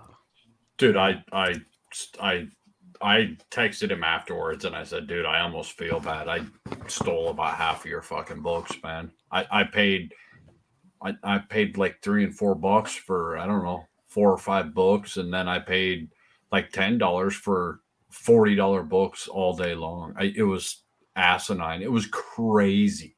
I'm telling you what's going to happen. You're going to have people just starting their auctions off at $10. That's what I do. I start every auction now off at $3, and then if it's a big book, I go like $40, $20, that type of stuff. Well, and he did. He started, upping the price on them, which I was more than happy to still pay that price. And a couple guys got in there and auctioned a little bit and tried to buy a little bit, but I mean, now I'm going through my collection trying to, okay, what did I get? Which ones can I sell? Do I really need 6 of this, number 10? Do I need, let's pick out the 2 best and sell the rest? And I mean, fuck, I can't believe the books that I got today. I can't. I really can't. Yeah. Why don't you send them back to him, dude? Uniform 13 says, gotta adapt to that and whatnot. If only Solo Wookie or if only one person is grabbing all your books, I start charging half eBay starts. Yep. Yeah. Yeah. Or listen, here's the thing. You should only be selling books from $10 to $100 max on whatnot, right? Keep them at the $10 to $30 range. They'll sell great all day. $5 to $10 books sell great all day. Everything else put on eBay or Heritage or my comic shop or short boxed. And I mean, it was his first one. There wasn't a lot of followers, and I mean, it was kind of his first go around and run. I'm sure he still made money. I'm sure he got those for good prices. He was ecstatic back in the day. So he was. I'm sure it still helped him out. Which in the end, he told me in text, he was like, "Hey, you helped me out, and I got my first whatnot under my belt." And I was like, "Yeah, now I'm gonna have to do a whatnot and start selling all of my stuff because." I'm robbing Peter to literally pay Paul. So, a guy named Paul? Literally? Yep, literally. And so, I mean, he was stoked, and I'm stoked, and it helped me complete a bunch of my run. Yeah, it turned out everyone was happy, and that's a win-win-win. What if you get them awesome. and they're all damaged? He undergraded them. He undergraded all of them, which was pretty cool. He actually graded them, Yeah, I've seen Paul's TMNT collection before, and so I knew they were of a quality grade. So a lot of them, I already have. Did you buy the signed Peter Laird book too? Yeah. Oh, I was just about to ask if you bought that. Yeah, I did. I wasn't gonna let that because it goes with my signed number 10. Oh man, look at that. That's pretty. Nice. So to have a sign number 1, you know, this is the beginning of the death of Splinter. So that's not really canon, but whatever. Paul's handle is Paul's Problems. Paul's _ problems, I believe. So you can find we dual streamed it on Flipside. So it's the last video before this today on Flipside. It says Teenage Mutant Ninja Turtles sale, and then a link to his Whatnot sale is in there, and it should take you to his page. So and he's getting ready. He's going to do another one. Yeah, he said he's going to gear up and do another one, and he's going to have some banger TMNT books again. I mean, if you're sleeping on a Paul's Problems TMNT sale, please, by all means, do it. Sleep through it, because I am more than willing to buy $100 books for $20 all day long. Yeah, Hey, Sean, Brian. you have to get a thermal printer, my friend. That's save you a lot of time and effort. Hey, Brian, you should jump on Kalen's comics right now and see how he does his slabs. Is he live right now? Yeah, he went on at, I think, 10 o'clock Take a look here. our time. I do have a crap ton of pickups, so Show some more off while we're paying attention to Whatnot. So here you go. Here's a good one for you, Red. Oh dang, he's selling it, Akira. Yeah, dude, he don't fuck around, dude. He just puts whatever, and you don't know what's coming, dude. So it's like you gotta. I would like to know what's coming though. Yeah, I know, man, but like, hey, yeah. I might have to jump on and bid on this. Nah, if it was if it was a 38. I have it over here on the side. And that's, you know, I know Brian doesn't like the CBCS slabs, but man, the labels are nice, man. Here's my final argument for all of that too. Nice win. Welcome back, Chris. $58 that went for. Hey, tell him, hey, Hey, tell should him someone in the tell chat. live? Yeah, so someone tell me he's live on Flipside right now. Yeah. I forgot for a minute there. All right, and here's our last. No. We've got You're live on MCM on Flipside channel. Akira number 7, 8.0 Akira number 7. Oh Going up shit! at $1. Whoa, that's a good one. Pick up I'm some bidding on ammo. it. Let's go. 30 seconds on the clock. We live on the flip side. On the flip side of what, Henathan? Let's go. Streaming you live on YouTube right now. Oh, we are live on the flip side. No fucking way. Let's get it. Let's go. Go. Guys, everybody go follow Caleb from the flip side on YouTube. I watched the YouTube channel. Yeah. Go to that link too if you're on the computer. You can watch on 2 streams at once. Acre.49. Raytheon taking this at 58. Great grab. I like how it took him a second to figure out what was going on. I like that. Cheers. When am I gonna come on? Well, guys, hit me up. Hit me up on Instagram. I was talking to. We're hitting you up right now. We're hitting you up right now. And I will This is it. This is your chance. YouTube channel. I love your YouTube. Good dude. That fucking when you put out that video that Red Hood was talking about me on, that fucking Hawkeye misses every shot video that you watched right after was so funny. Guys, if you haven't seen that, you've got to watch it. Dude, that was the best. That was the best video. We've got This dude is cool as shit, dude. That was Spider-Man 47, Hobgoblin cover and appearance, 8.5, newsstand from 1989. Let's go. He's got books for days, man. Days. Look at that cover. Wow. I forget how good that cover is. I know, that's what I was just. With the skull? MCU related, why it's so expensive. 30 seconds, $1 star. The next one, guys. You want Joker? Dude, people are going ballistic bidding on it. Yeah, they go quick, man. They go quick. Not high grade, unfortunately. It's the Justice League one. Yeah, he's doing sudden death on this one. Yeah. On most of them, he does it. And then every 69th one, it's a Slabby Patty 69. You have a chance to win a slab. Yeah, they've got a whole new game running there, man. Like nobody's doing it like he is. It's all slabs all the time. Just go, go, go, go, go. He's probably. I feel bad for how many boxes he's got waiting at CGC and CBCS. Right. I saw. Well, he doesn't. The CGC fucked up his books, so like, he doesn't deal with them anymore. Yeah. Well, I saw who was it? It was JD. Is it JD from what's it called? His show. JD show on YouTube. I can't remember what it's called. JB from Discovery JB. Bay. Yeah, Discovery Bay. JB. Yeah. From Discovery Bay. Thank you. I saw he got a CGC shipment back, and it's like 5. Sorry, it was like 6 boxes stacked on top of each other. 6 CGC boxes. Yeah. Got a bid on this one, bro. 9.6. I'm about to too. 30-day. What does that say? God damn it, Caleb. 30-day average 101. Let's go. Let's go. Wait, 30-day average 101. Oh, that's smart. That's smart. He puts up the, and that's what I tried to do with Paul. I tried to tell Paul, like while Paul was going, I tried to tell him what the average sale was on the books he was putting up. Yeah. So you could tell. What else did you get solo as we're watching? We'll keep. We'll bounce out. Shout out to Kalen's army, all of his buyers in the community, and shout out to Kalen and crew. We'll get him on. We'll hit him. I'll hit him up on IG. All right, let's get back into some more goodie pickups, and then we'll jump into some stories.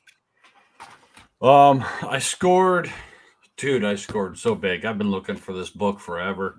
This stellar dude on Whatnot was selling one of these. I stole it from him for a song and a prayer.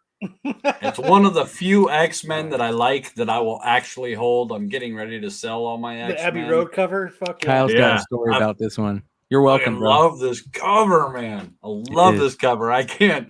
When it came up and Brian was selling it, I was like, oh, God. I think that's my last one, Kyle. That's the last one I had left. That was the last one from all those that we bought. Yeah. Where did you pick those up at? So there's a store here in the Valley. I won't say the name of the store, but we used to kind of be friends with the owner, and he's a cool dude and stuff. He runs a good store, but he had a huge backstock area, right?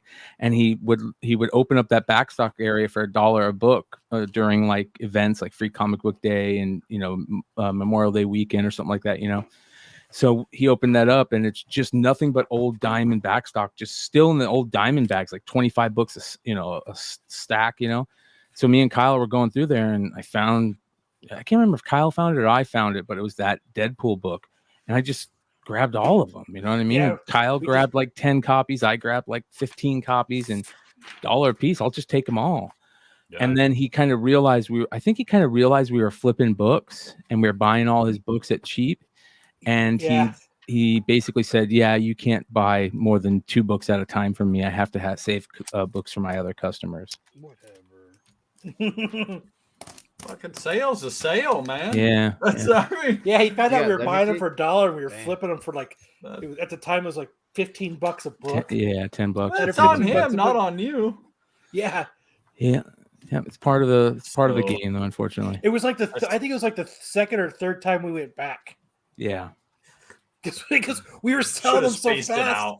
We kept running back to get more, and he was like, "It's like you guys' third trip here buying." I love that cover though. That's one of the few X-Men I love. Arthur Sidem, man, my love-hate relationship with Sidem. Yeah, that too. That was crazy. Yeah, I picked this up. Nobody bid on it either, man. I think it was $2. I was like, all right, $3. And that's one of the few variants I don't have.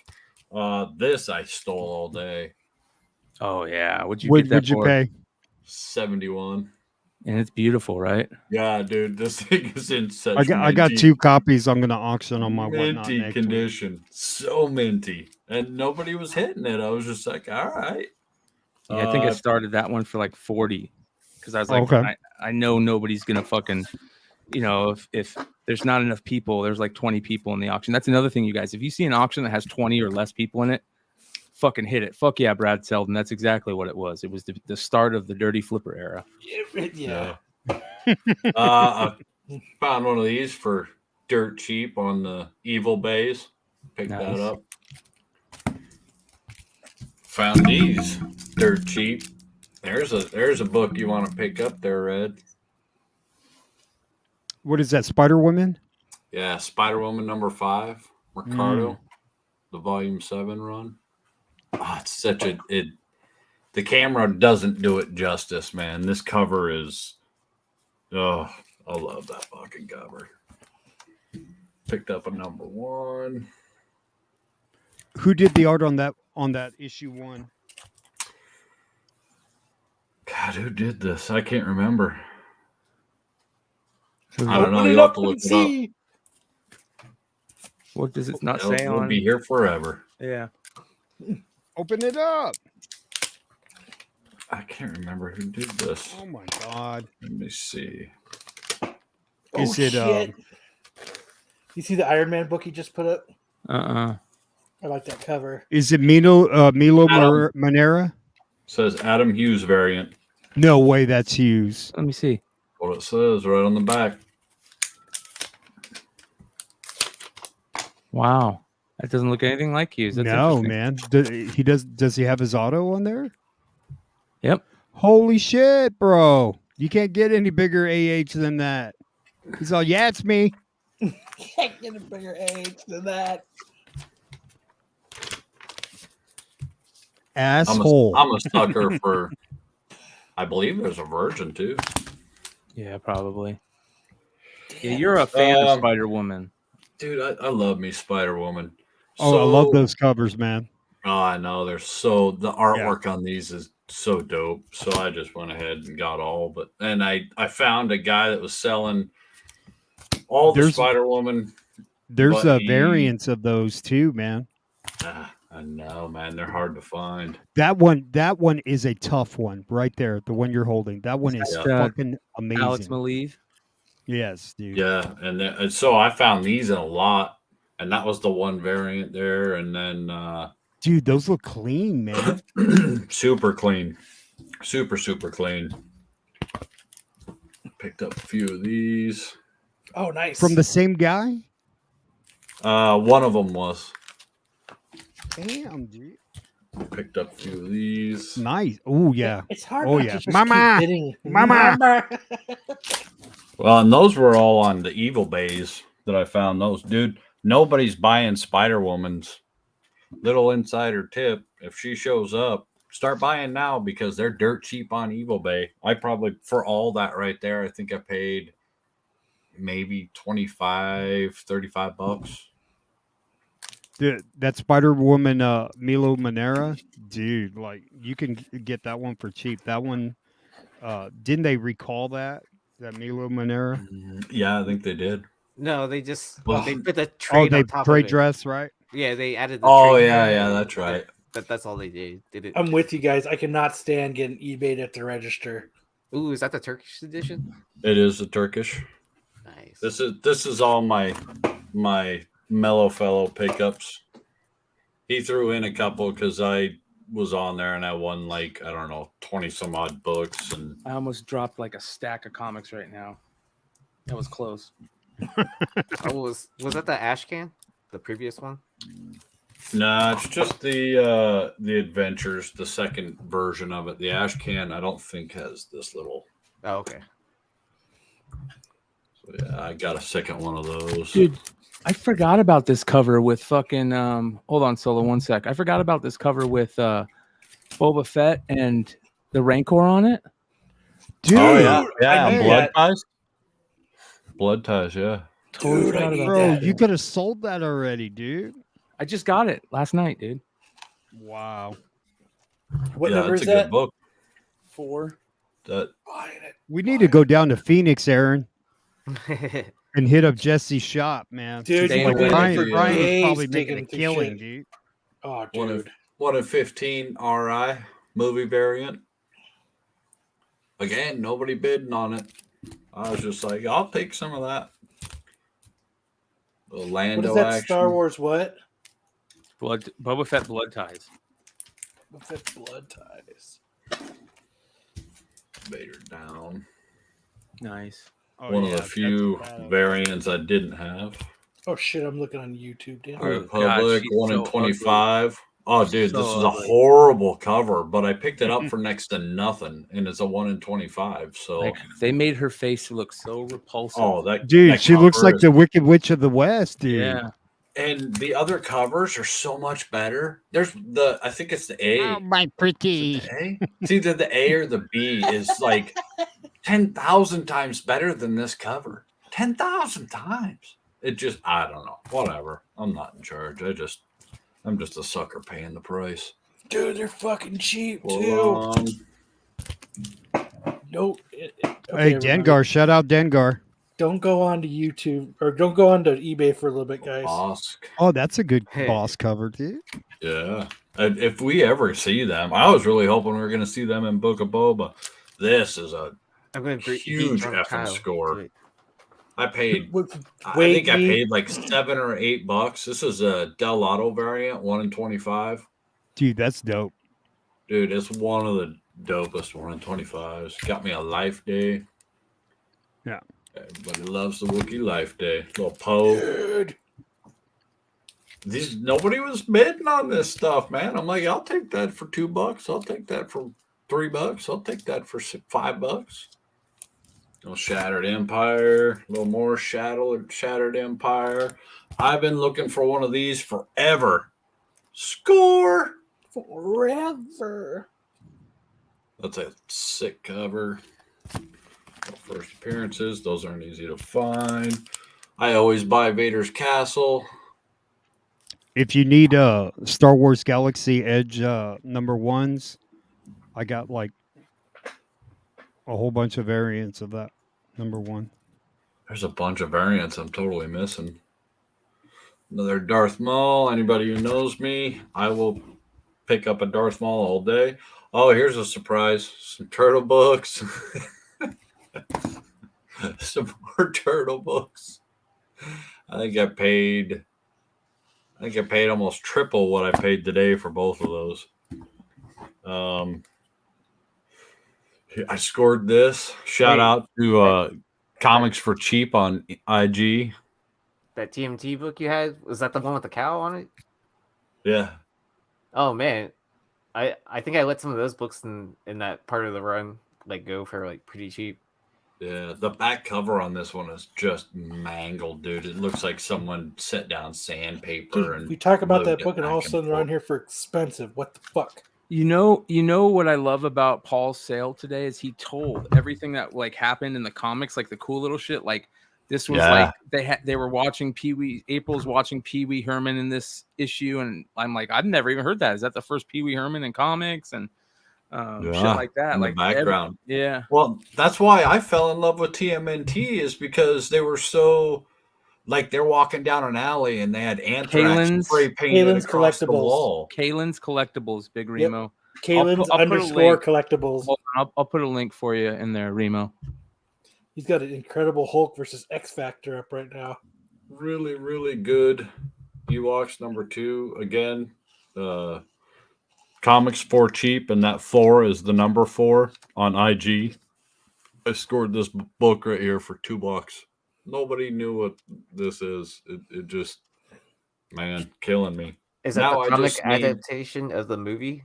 Of the cartoon. Of the Adventures of the Ewoks? Yeah, the cartoon, not the movies.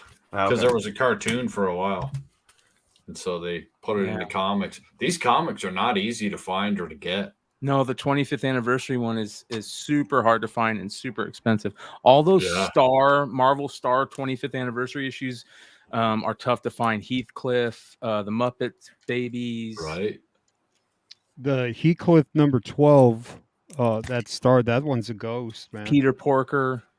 The Muppet Care Baby Bears. One, the Muppet Baby anniversary one, that has like a first appearance. Just found one of those. Nice. Yeah. There's yeah. James This in is the a house. number Look at 1. this. Oh shit! And then my big bad banger. Nice. Oh, Nice. wow. I wonder where you went. Yeah, We're right here. And I What are you picked guys that up up to? for Where are you nothing. guys? Hey, what number was that Spider Woman? The one I told you was pretty fucking hard to find. What issue number? I'm pretty sure he's like is that back 1 or 2? It's either No. 1 or 2, but it's Nah, volume. it's like in the middle. 5. It's 4. Yeah. James, throw axe on air. He's axe throwing. Yeah, he's like axe throwing at an art gallery. Do it. I couldn't do it for me. I tried one lights for a while. I didn't catch any of that. No, He's like lagging as well. And that's it. And there and he he's goes. out. And he's out. All right. Nice pickups, brother. Mm-hmm. Yeah, All right. I'd try.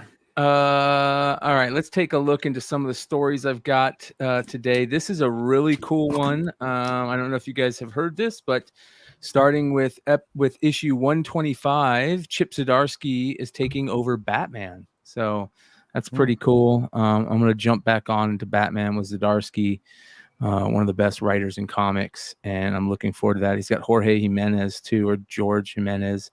He's going to be doing the art, which looks really good in black and white right there. But so Zdarsky will be taking over Batman, issue 125. So that's really, really cool. So be on the lookout for that. Oh man, Is he always going to be the writer that they hire to follow up like a big name, or a popular writer at the time? He's just a so fixer. hot right He's a now. closer. Yeah. Yeah, I mean, because like what he followed Cates, now he's following Tynion. Is he the closer for like some of these big companies so they can transition to someone else Sam, after him? email Chip and let's get him out there. You want me to email Chip? Mm-hmm. I did email Jorge or George. Text him. Just send him a text. You emailed Jorge already, right? Yep. Send him a text of the eggplant. I think that will work. Yeah. No. You need to send him a a little text Batman, a little Batman eggplant like that. Yeah. You need to send him a pic of the real thing. He's Not a pic of an eggplant. I sent Kyle. We were talking about Kevin Smith not wanting to come on, and he sent me that email. I sent it to Kyle. Kyle, what did you think of that? He definitely came on, and we were talking shit about him crying. Yes. That's all right. Go fucking. Yeah, he had his somewhere people else. check us out that night. They said no thanks. No thanks. Thanks, but no thanks. So yeah, Zdarsky on Batman. So be on the lookout for that. Here you go, Kyle. How about this one, brother? Did you know Ghost got a new album coming out? Yes, it comes out March 11th. Yeah, there's a new single out right now. Monday they're coming here in concert. I'll be going and seeing them. Nice, dude. Nice. I If you got guys really don't good tickets for them. Yeah, Are they on? about They're on tour of Temple. Who is it? Volbeat. Is that John Mayer? SOB No. Rock? No, do you know you never heard It's like of Ghost, Twin bro? Temples. I think So that's who it is. Have you heard them before? Twin Temples. Let's get a real quick No, this will be the copyright. first time. Let's get a real quick copyright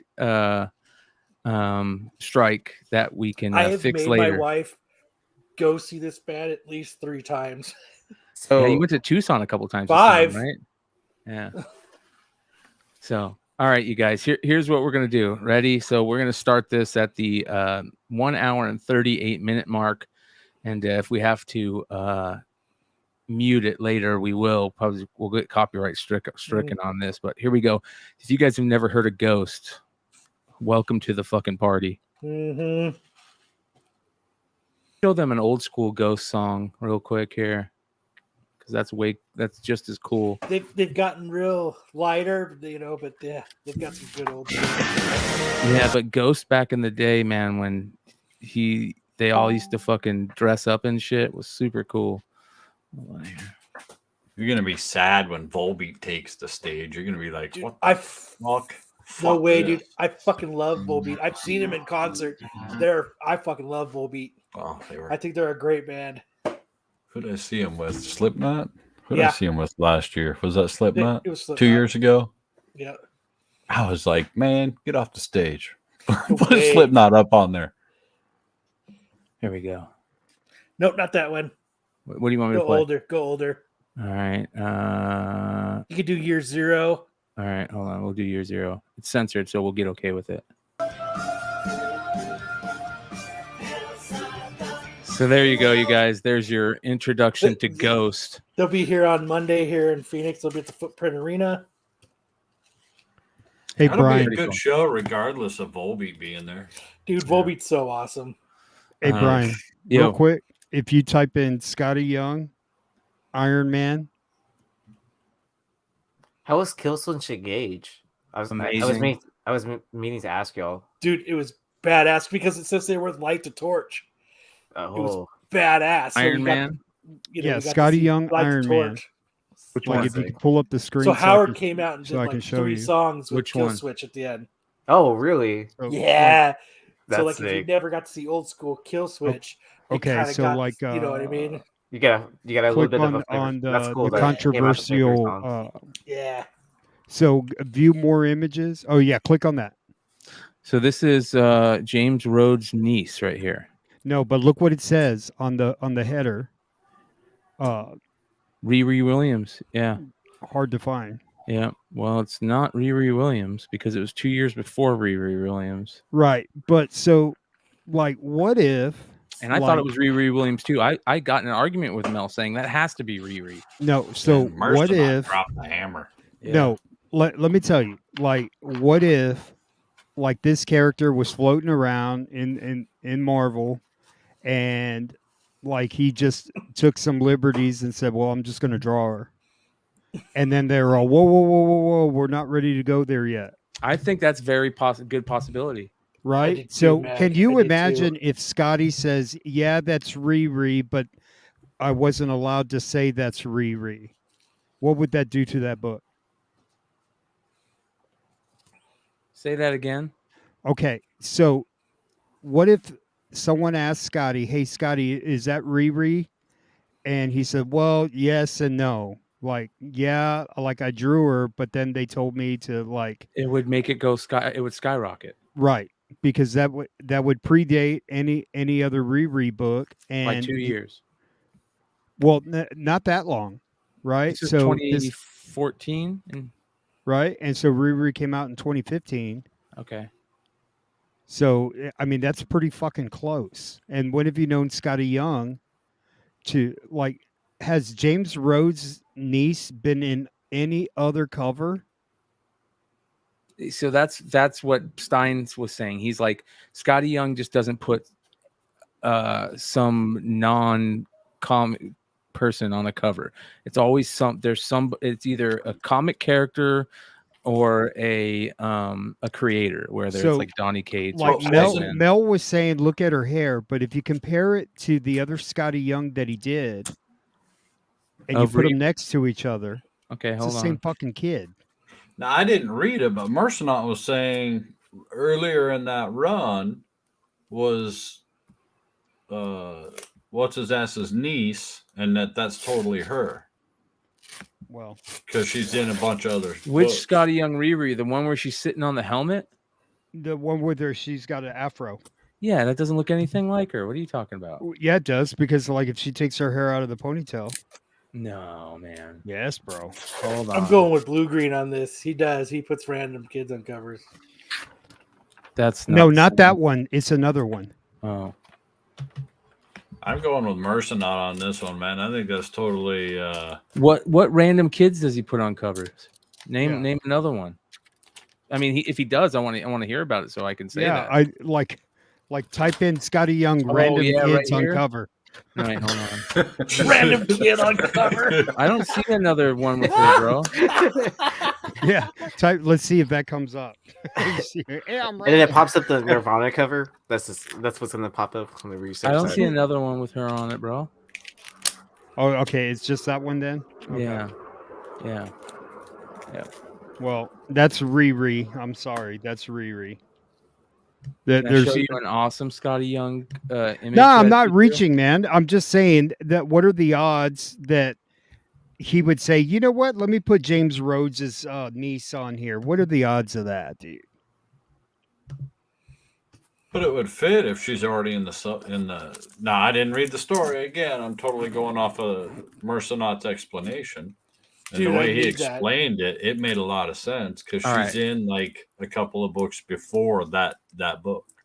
Yeah, we're gonna have to get more information. We're gonna have to talk to Scotty because Mel says he did talk to Scotty Young, and Scotty Young said it wasn't. So, yeah. All right. So, did you guys see this? JoJo's Bizarre Adventure. I asked Sam if he knew about JoJo's Bizarre Adventure before this, and this is fucking creepy, like in a weird way. Like the cosplay is it's very off-putting. You know what I mean? Holy shit. Shane says, hold on, we gotta stop everything.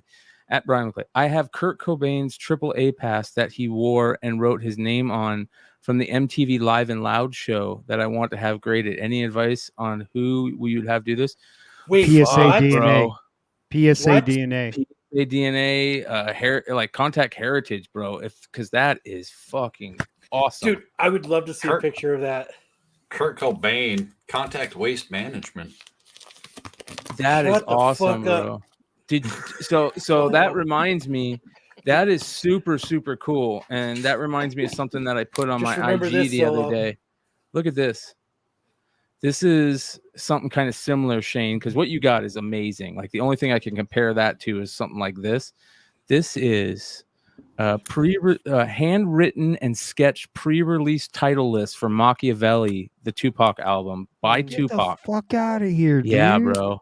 Yep, on Golden Auctions. That I don't know how much Wow. it ended for. It was at 17 grand. I don't know how much it ended for. Oh my goodness. But dude, look at this, dude. He put like, produced by Tupac and Suge Knight, A&R Tupac. Because you remember Tupac was starting his own label called Machiavelli because he wanted out of Death Row, and he has Machiavelli, and then he put Death Row in red, and like he added it on. Machiavelli Records next release. Damn, look at that. Dude, in his own this right here is one of the coolest pieces of memorabilia I have ever seen. And Shane, if you have something like that, Dude, I would love to see it. Like, it would just be send us a awesome. picture, brother. We'd love to see a picture. Hit me up on IG. Send me a picture at Brian McClay. Send me a picture. I want to see it. All right, let's get back to this. Or you could send it to the Modern Comic Mayhem Instagram. Yeah. You can JoJo's bypass Bizarre Brian. Adventure is what is it? Is it an anime or a manga, Sam? It's both. Okay. But it's a long running series. It's basically about several generations of this kind of supernatural curse family. But the characters in the last 3 generations have been quite flamboyant. Yeah. Oh yeah. Look at this. So check this out. So this is a character named Polnareff. Look at this dude. Dude, look at his arms, bro. Like, dude, check he your looks- fucking Instagram once in a while. Oh, I know, right? This looks so like it's so unnerving just how it like looks How plastic it looks. Yeah, how plastic it looks. Like, dude, That's kind of creepy, but yet really pretty dope. Like if they did a live action Saga and some of the characters looked like that, where it looked like that plastic but real life, dude, that hit the mark, wouldn't it? This For is Saga? fucking crazy, bro. That is nuts. Like, It must be a bodysuit. like the shit that these cosplayers are doing nowadays is, I mean, I know it's done with makeup and it's all, I mean, look at this dude. Like, what the, look how creepy that shit looks. It looks like you're looking at a fucking drawing. That's fucked up. I don't know how to feel about that.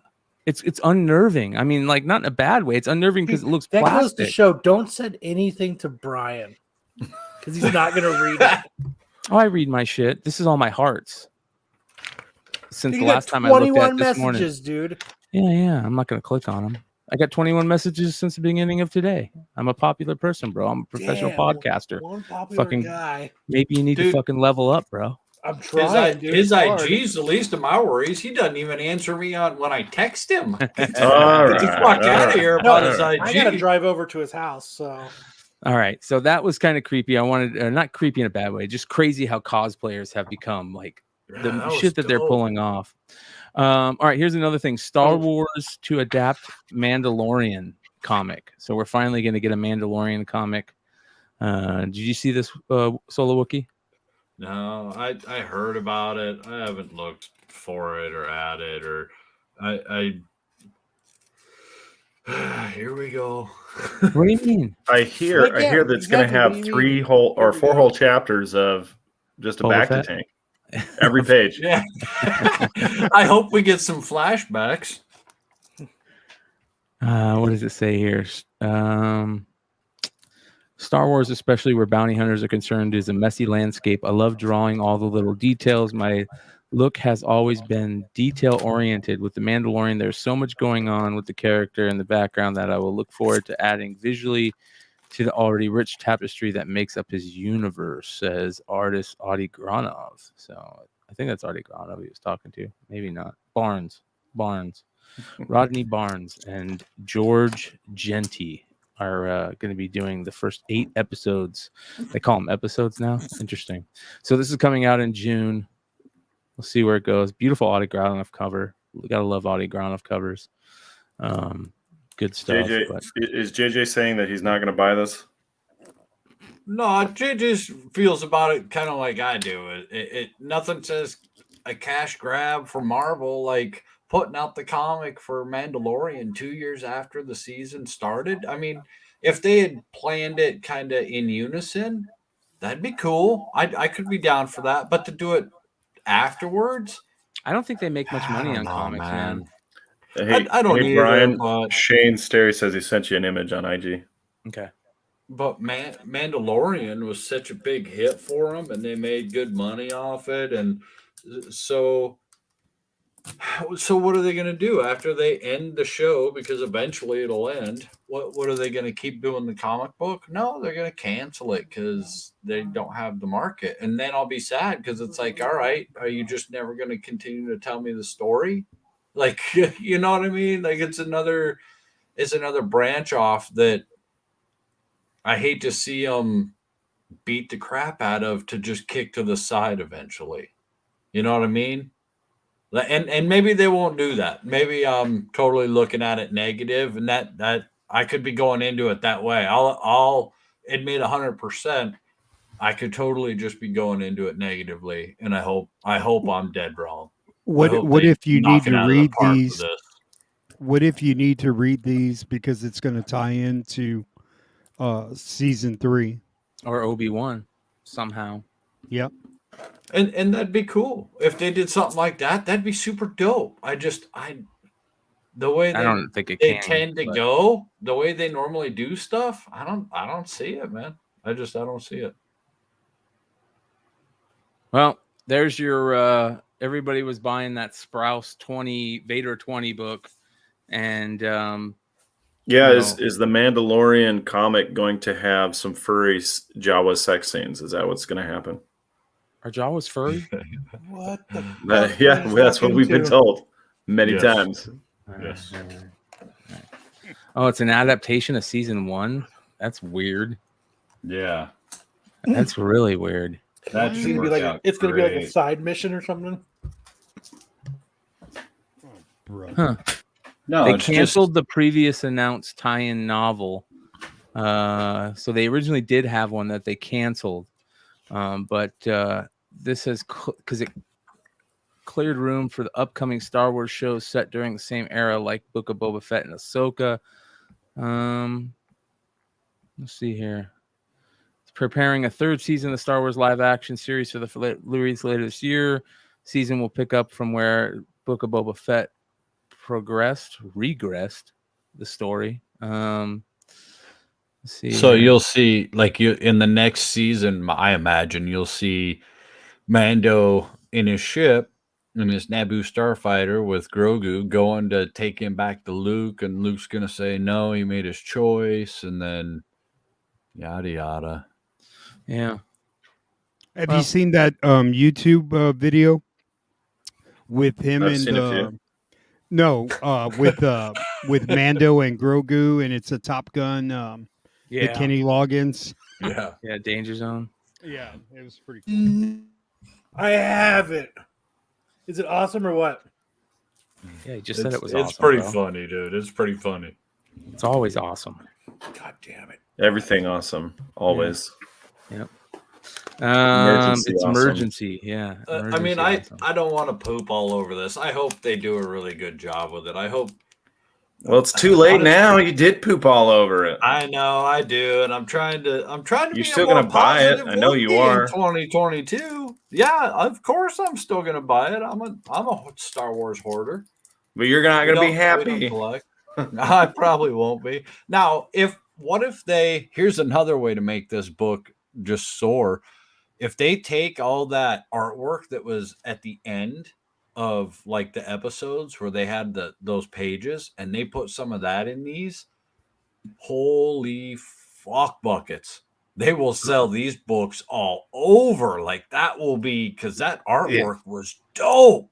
Yeah, but they're just gonna save all that artwork for one giant book, and they're gonna sell it for 80. They have that book out already, and it's like 100 and some odd bucks. Yeah, so that's why, like, whenever what is it, like Barnes and Noble, after a while, after it sits on the shelf for so long, right, they throw it in their half off pile at some point in time. So that's when I scoop those up. That's when you score that $100 Mando book with all that artwork. I mean, that's what I'm waiting for. Or you find it at like a, what is it, Fifth and Charles, and what's the other one? The half price. Yeah, half price or whatever, and they'll be out there, and you'll get them for cheaper. But to buy them brand new and stuff right now, they're like, JJ probably already knows what it is. It's when I saw the price, I was like, I'll wait. Well, my friend, he had found the Bo-Katan book for the Star Wars Clone Wars. First Darksaber. Yeah, for like $3. Yeah. At a half price. And usually they're thrash because they got kids' fingers all over them. It actually looks pretty nice, like for That's so awesome. you gotta look at so I mean, like, what, that's on eBay. Those are on eBay now for like what, $500 or something. Shout out like to that. the king. Yeah. All hail King Topher. All right, so yeah, that's kind of cool. All right, how about this? This is a big one right now. Black Cat Iron Man armor returns with a mystery character. Uh-oh. Here we go. You guys remember the Black Cat Iron suit? And they were like, it really tanked. Everybody thought it was going to be something. It was just that one issue, if I remember correctly, and she didn't wear it again. But the suit was so badass that they decided to make a book out of it called Iron Cat. How original. I like those heels there. This is a good cover, though, right here. This looks really good. The JTC? Yeah, the action figure cover. Nice. So I love how the suit is. So Iron Cat #1 is coming out with a mystery character in it. It says both Black Cat and Iron Man thought they had seen the last of the Iron Cat armor, and if Felicia is surprised to see the armor again, you can imagine how furious Tony is. There's someone new in the Iron Cat armor, and they have a plan that will put them in the crosshairs of all the heroes of the Marvel Universe. Both Iron Man and Black Cat's secret and mistakes are going to be coming back to haunt them, and it's going to get rough. So tons of it's variants. not Felicia Hardy in the suit. No, not Felicia Hardy or even Iron Man. That's actually a cool cover. I wonder at Marvel if, like, Quesada's saying, okay, you're doing Iron Cat, and like the artist goes, oh man, like, fuck, all right. Fuck. No, that's when they're just like, who? No. Yeah, you're doing Iron Cat. It's going to be big. And they always seem to put Ron Lim on all this trash.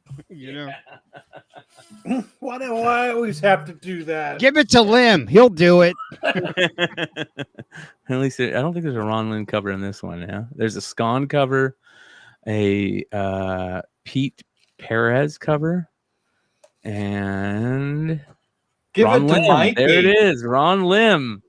Give it to Mikey. Told you.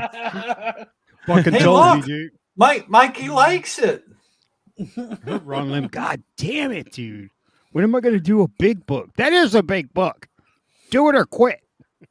But I think it's cool how the claws are like heat claws and shit. Dude, that looks like Spider-Gwen, dude. We go back to him. That's a lot of claws. It looks like Spider-Gwen with the iron helmet. They're replaceable, bro. Her right hand has like 7 claws on it. That's her rib. That's a rib cage. Okay. Yeah. It's rib. Yeah. See the little lines there? Okay. Yeah. John Tyler Christopher's so good, man. He's got this thing that he does where it feels muted a little bit, but in a good way. I don't know. That is really good right there. Seeing that, I would like to see his take on a headshot cover. Yeah. Wow, man, he's good. He's really good. That's for sure. I think you and I have different definitions of headshot. All right, so here is Shane's Kurt Cobain pass. How cool is this? Live and loud, Seattle, Washington, Cobain written on the name tag there. Who the fuck did you steal that from? Man, and I would never take off those the lanyard part of it. Oh no. Mm. Hell no. That is cool, man. You know what? You know what that is? That the bamboo tag? When he killed himself, that's what the cops put as evidence. It's a toe tag. It's an evidence tag. Did tag. you steal that from fucking The morgue. He says, I'm a massive Nirvana fan. I bought it at an online auction years back for a stupid cheap price. I also managed to get a signed drum skin by all members of Nirvana at a different auction. Wow. That's cool. That's cool as hell, man. That's very cool. Yeah, I remember when Nirvana I think came to Phoenix once, right? They played at the fair. Seen them. It's on there. Yep, 13. You had to at that time. It was like 12 or 13, but I remember just begging my parents, "Don't worry, we're getting dropped off by Chris's dad. We're gonna be fine. It's just to see the band. We're going with Chris's brother, and everything you could to go see that show. I mean, it's just an older friend that's actually driving you to the concert, right? Yeah.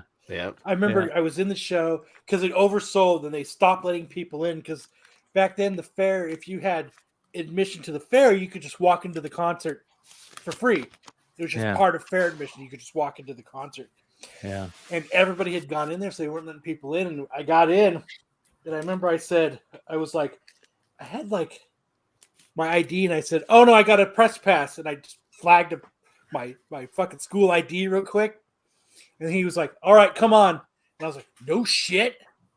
I was like, "Cool." And so I just started walking back, and they're like, and I heard some guy go, "That dude's going backstage," and then like 15 people started running towards it. And he stopped me. He's like, "I can't let anybody back here." And like 4 guards came and like wouldn't let anybody back because all these fucking massive crazy kids were fucking running because they saw me. But all I did was just flash my school ID right backstage.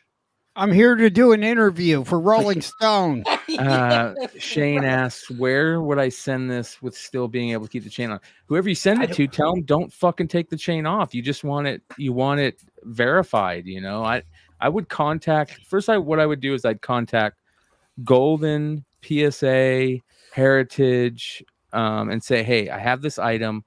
What do you want to do with it, Shane? Do you just want to get it verified, or do you want to get it put in some type of like case? Because I imagine like send it to me and I'll verify it. You could send it to somebody like how AFA, Action Figure Authority, makes those loose holders where they it's all, they set it all up and they have little things that they put stuff on in the case. There's probably companies that do that. They'll fabricate it. Like if you contact AFA, they'll fabricate anything you want. Yeah, holder for it. Yep. That'd be kind of cool because they could fabricate something that the actual chain can sit in, so it doesn't obstruct any view of the. You know what I mean? Yeah. Like a little box behind it, like the actual, or up top or something, or it's just the thing that shows the chain, like like wrapping around it, or not even wrapped around, but like opened, and then like there's a picture behind it, and then that's just kind of there hanging, and the chain is opened up, I don't know. I'm not a Nirvana fan, but that is a really dope piece of like music history. Oh my god, if you're awesome. into Nirvana and Kurt Cobain and all that shit like that. Wait, hold on. That's a good score. Pump the brakes. Let's stop and slow down, Brian. You're not a Nirvana fan? Nah. Get the fuck out of here, bro. No. Which is they crazy. had one album. Incesticide was really good. I love that album, but all the rest. You're fucking crazy, dude. That's like saying I'm not a Beatles fan or a Led Zeppelin fan. Dude. I would take so many other bands over Nirvana any day. Nirvana changed. Yeah, but that bands that changed. Fan. You can't. Yeah, like how many fucking bands wouldn't be here today if there wasn't Nirvana? There's so many bands that would not be here today. Yeah, Jeremy wouldn't have spoken in class that day. How come? Exactly. Wait, hold on. Here's another thing. How come Eddie Vedder is the only one still alive? I feel like everybody else got fucked, including us. That Eddie Vedder is the only one that's still alive. Right. Have you guys Like, noticed even- how much the drummer from Nirvana looks like the lead singer of the Foo Fighters? Dude, I it's know, crazy. right? You know, Hey, let's face it. The best thing that came out of Nirvana was the Foo Fighters. stop. Get the fuck out of here. Dude, Wait, okay. do you remember like on Facebook Thank when you, Brian. You did it before I could. So I want to talk about Marigold, one of the best Nirvana songs of all time. It's a B-side. I forget. Shane, tell me what Marigold is a B-side on. It's a B-side on an original single where I remember you could only get those type of things at Shirts and Things, right, Kyle? Mhm. And it's the very first song that has Kurt Cobain on playing drums and Dave Grohl playing guitar and singing. It is a fucking great song. It's called Marigold. Check it out. Anyway, Shane says, woof, woof, woof. Right. Yeah, it was a B-side to All Apologies. Nice call. What was that? MTV Unplugged was one of my favorites. Yeah, dude. One of the greatest albums ever. When they played that Meat Puppet songs, dude, and they had the fucking Meat Puppets come out with them, bro. Dude. And Meat Puppets are here. They play at my wife's work. Yeah. All the time. They do like these acoustic shows. One dude doesn't play there anymore. That's for sure. One dude doesn't, yes. Yeah. But like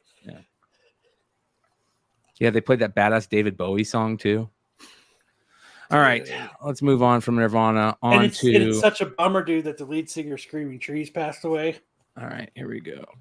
I want to talk. A lot of really good people we lost from that era, including Kurt Cobain. I've been waiting for Richie to try and come back. I think he bailed on us. Said he was having he had some problem with. He's got an old MacBook that is just fucking on its last leg. That like I can relate to that. So this is kind of cool. Solo's excuse. Yeah. You finally have to replace them after 12 years. You did. Yeah, hell yeah, aneurysm. There's not a bad Nirvana song. I remember the first time when I heard In Utero, and I was sitting, it was like after football practice one day, and I got the fucking tape that day. I'm sitting, my dad had to go into the trophy shop because one of the assistant coaches was owned a trophy shop. And he's like, "You gonna come in?" I'm like, "Hell no, man. Just fucking leave the keys in here. I'm gonna sit here and listen to this." And it was like a spiritual awakening just listening to that album. It was amazing. Anyways, dude, like Nirvana, Smells Like Teen Spirit was one of those songs that like changed the course of music history that I listened to. Yes. Yeah. All right. Dollar has a really good IG channel. Make sure you guys are following it. Also, follow his YouTube page. Go sub there right now. I'm gonna put Dollar's YouTube page in the chats. Go give him a sub, help him out. He's doing really good content on cards and comics, so good stuff. But he had this really cool spec post today about Timeless, the third print, I believe. So I'm just going to basically read his post where he says some recent connections have come up with a few possible important new cover appearances. So Dark Ages number 4. Where's Dark Ages number 4? I don't see Dark Ages number 4, but I do see Timeless number 1. But first, Nikozana, the daughter of T'Challa and Storm from Earth 891, I guess is the character that you're kind of specking on here. And basically, if you look at this is the third print cover for Timeless number 1. Of course, you've got Mr. Miracle or Miracle Man here, the amazing Alan Moore, Neil Gaiman character, that they brought back. He was a 50s British character for a while, but Alan Moore totally changed history with his take on Miracle Man, and he handed it off to Neil Gaiman back when Neil Gaiman was first starting. They're bringing him back in Marvel. They won the rights to produce product content with him after the Todd McFarlane, Neil Gaiman lawsuit happened and Todd lost. But cool character. If you guys ever get a chance, go read the original Miracle Man stuff. Not the original Miracle Man stuff, the Alan Moore, Neil Gaiman stuff from the 80s. But anyways, see him on the cover. You see Kang and Spider-Man. You see this character here. I don't know who that is. And you see this character over here. You don't know who it is, but it's a Black Panther with silver hair. And I guess somebody was, he said somebody was talking about maybe it's Storm. But Richie thinks it's the daughter of Storm and T'Challa from a different Earth, which is a pretty cool thing. He says he put an article that was put out by CBR 7 weeks ago saying that this character was Storm in Timeless One Guts, but he believes it could be their daughter as Black Panther. She's got the same white hair, and Timeless One Kang is looking at different timelines. You know, that's what he's doing here. And Marvel's track record of next of kin, siblings, and significant others, you know, taking new mantles is pretty evident.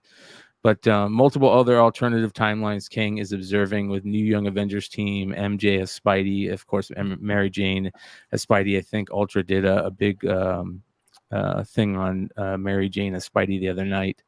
And then a new Winter Soldier coming up, not yet revealed, but also Lin Lee as Iron Fist. As you guys all know, Swordmaster became Iron Fist with Iron Fist #1. Shout out to Wanted Comics for the Perillo Iron Fist. You guys can get that on Fridays during TGI Fridays on Whatnot.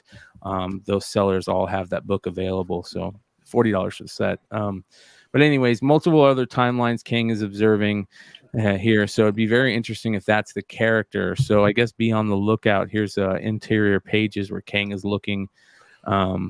You know, it's got the silly Punisher as the leader of the Hand, which is weird Taskmaster appearance where he's kind of leading the team or something there. And Ben Reilly, of course, and Mary Jane as Spider-Man, and all these different characters here. So this is T'Challa and Storm's daughter right here from Earth, whatever it is, 891.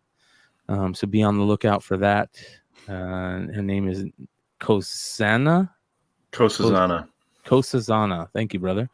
Yeah, and you can go pick up her first appearance, which Dark Ages 4.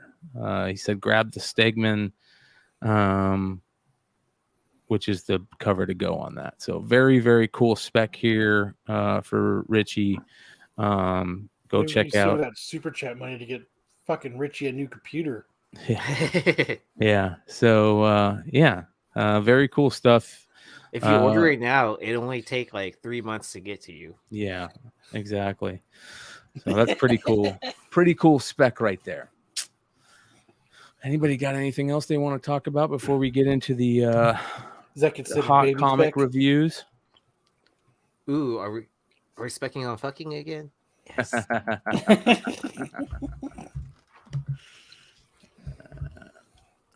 I guess not. That sounds like a no. I mean, I wouldn't always consider specking on fucking, brother. Yeah, but I mean, I wouldn't consider it a baby spec though, because you know, like when we say that, it's like literally a baby, right? Good one.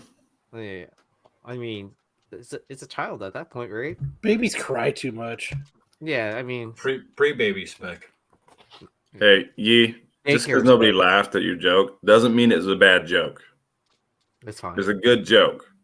Was it? It was a good joke. I don't remember what I said. We'd have test tube baby, like that Wolverine 80. Yeah, like the X-23 test tube stuff. The milkshake episode. Well, there was that Baby Cable spec too for a while. Baby Cable, yeah. Damien was really good. Turned out to be really good spec. Yeah, what you know that for Son of the Demon. Yeah, That's an underrated book, Son of the Demon. Yeah, I love that book. There's a couple different copies of it too, right? So yeah, the second print's hard to find in high grade, man. Yeah, for sure. They had the hardcover and then the soft cover, and then they came out with that like kind of shorty tray paper. Yeah. All right, so let's get into this here, you guys. We are gonna start today with the list from Stein. If you guys don't watch Friday nights, that's where we update the list every week. Really cool stuff. Basically, Stein does the the movers and shakers of the week. This week he had, what up, Jonathan? We're going over the hot books of the week, different lists for the hot comic review segment. So Jonathan was actually on the Hot 10 with us last night. So we'll go through these. Yeah, he's really just cool. now waking up, is what I'm hearing. Yeah. All right. So number 10, the Iron Man 17 Joshua Sway Black History Month variant. $15 to $20 raw recover, pretty dope.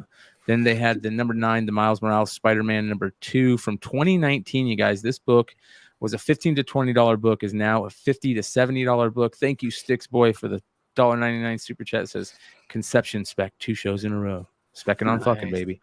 What did I, dude? Why does nobody listen to me? Don't give MCM fucking super chats.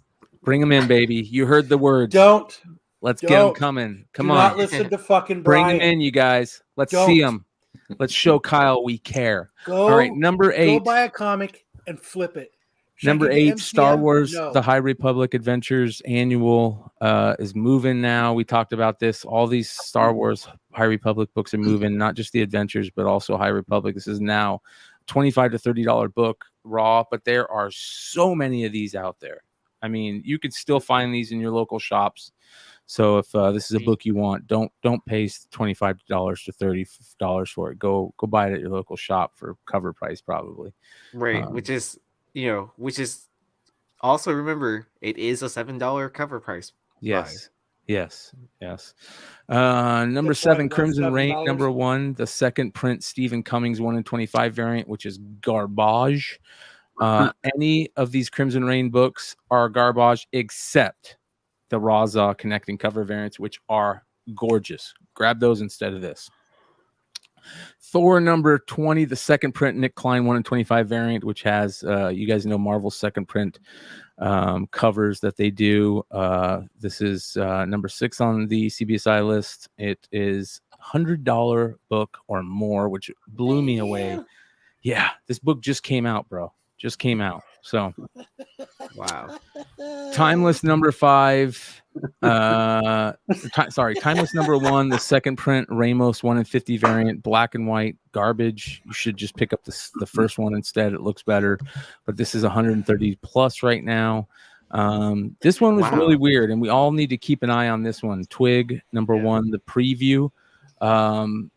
Not a lot of information on this. It sounds like these were given out one per store and also given out to fans of Scotty Young, I think, somehow. But this book is selling for ridiculous amounts, $200, $300, $400, whereas a couple of days ago, 47 copies that were sold were all between $10 and $30. So I think Scotty Young has a Substack. Yeah. They all do now at this point, right? Yeah. And speaking of Substack, we'll get into that in a second. Number 3, Invincible number 2, the second print Adam Eve variant, which is gorgeous. There is 4 versions of this. There is this trade dress version. There is a virgin variant without the trade dress. There is a black and white variant virgin, and then there's a foil variant. The foil variants sell for like $1,000 to $2,000, which is crazy. The Hive has all of them. Yeah. There's only 150 supposedly of the foil variants, right? They have 144 of them. Yeah. Is that what we're hearing? 150 of these? We had to give out a few. You know? Yeah. Which was cool. 1 or 5 or 10. Yeah. But yeah, 400 plus for the trade dress version. It's even selling on eBay now. So I've seen this book sell for anywhere from 200 to 400 on Whatnot. Yeah, we sold that one last night for $463, I think. Wow. So there you go, you guys.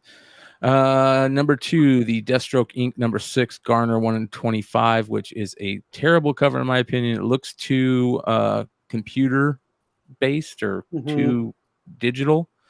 But the A cover is awesome. It's that I think we talked about. That looks like a trailer to a video game. Yeah, this does. You're 100% right. Yeah. But it's moving. It's moving. And number one, of course, is Zero, a book that has come out of nowhere. The 50 Cent has bought up this property and is going to turn it in not only to a movie, but a universe, entertainment, shows and movies. It's basically based on a black assassin character that uses makeup and stuff to make him look white and get into like this weird Casino Royale submarine rich Illuminati group. And it's really crazy. It was originally a 12-issue maxi series on DC. I think Stein said like 14,000 copies of this issue number one. Number 12, issue 12, only has like 5,000 copies, I want to say. So be on the lookout for him. I've never seen this book, not once. I don't even remember ever hearing about it. Christopher Priest, who created it, won back the rights after DC did nothing with it for years. So that's pretty cool. So now he's going to make some money off of it. So shout out to Christopher. Yeah, hell yeah. Christopher Priest has been an OG in this game for a while, and he deserves that come up money like George Perez so much deserved and got. All right. Let's jump on over to Cover Price. Shout out to the Cover Price crew, Matt DeVoe and company. Their Hot 10 is a week behind. They usually put out their new Hot 10, I think, on Sunday. So we're a week behind on them. But number 10 for last week was New Avengers Illuminati, the second print. We all know the first print was selling for a shit ton, along with a New Avengers 7, $100 books raw all day. But there is a second print for New Avengers Illuminati, the one shot. So, and it's hard to come by. I don't really see them ever. $55 raw. So, number 9, Amazing Spider-Man 88, the Art Adams A cover with Queen Goblin. $185 9.8s, I guess he's saying, with a 96% 7-day trend, positive 96%.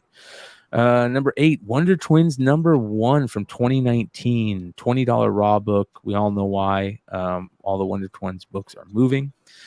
There's the first print of New Avengers Illuminati one shot, $59, $60 raw book. So there's the first print of number 10 book on their list.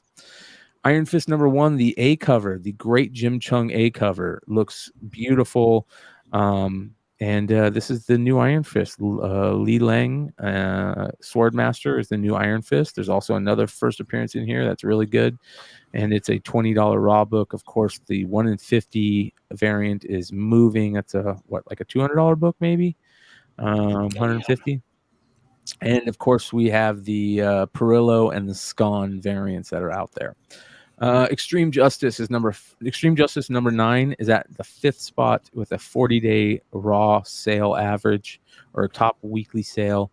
This is has to do with Peacekeeper, right? And his dad's helmet or something like that. So there's only 16 books sold. Yeah, but that's a 850% upgrade from what is usually going on.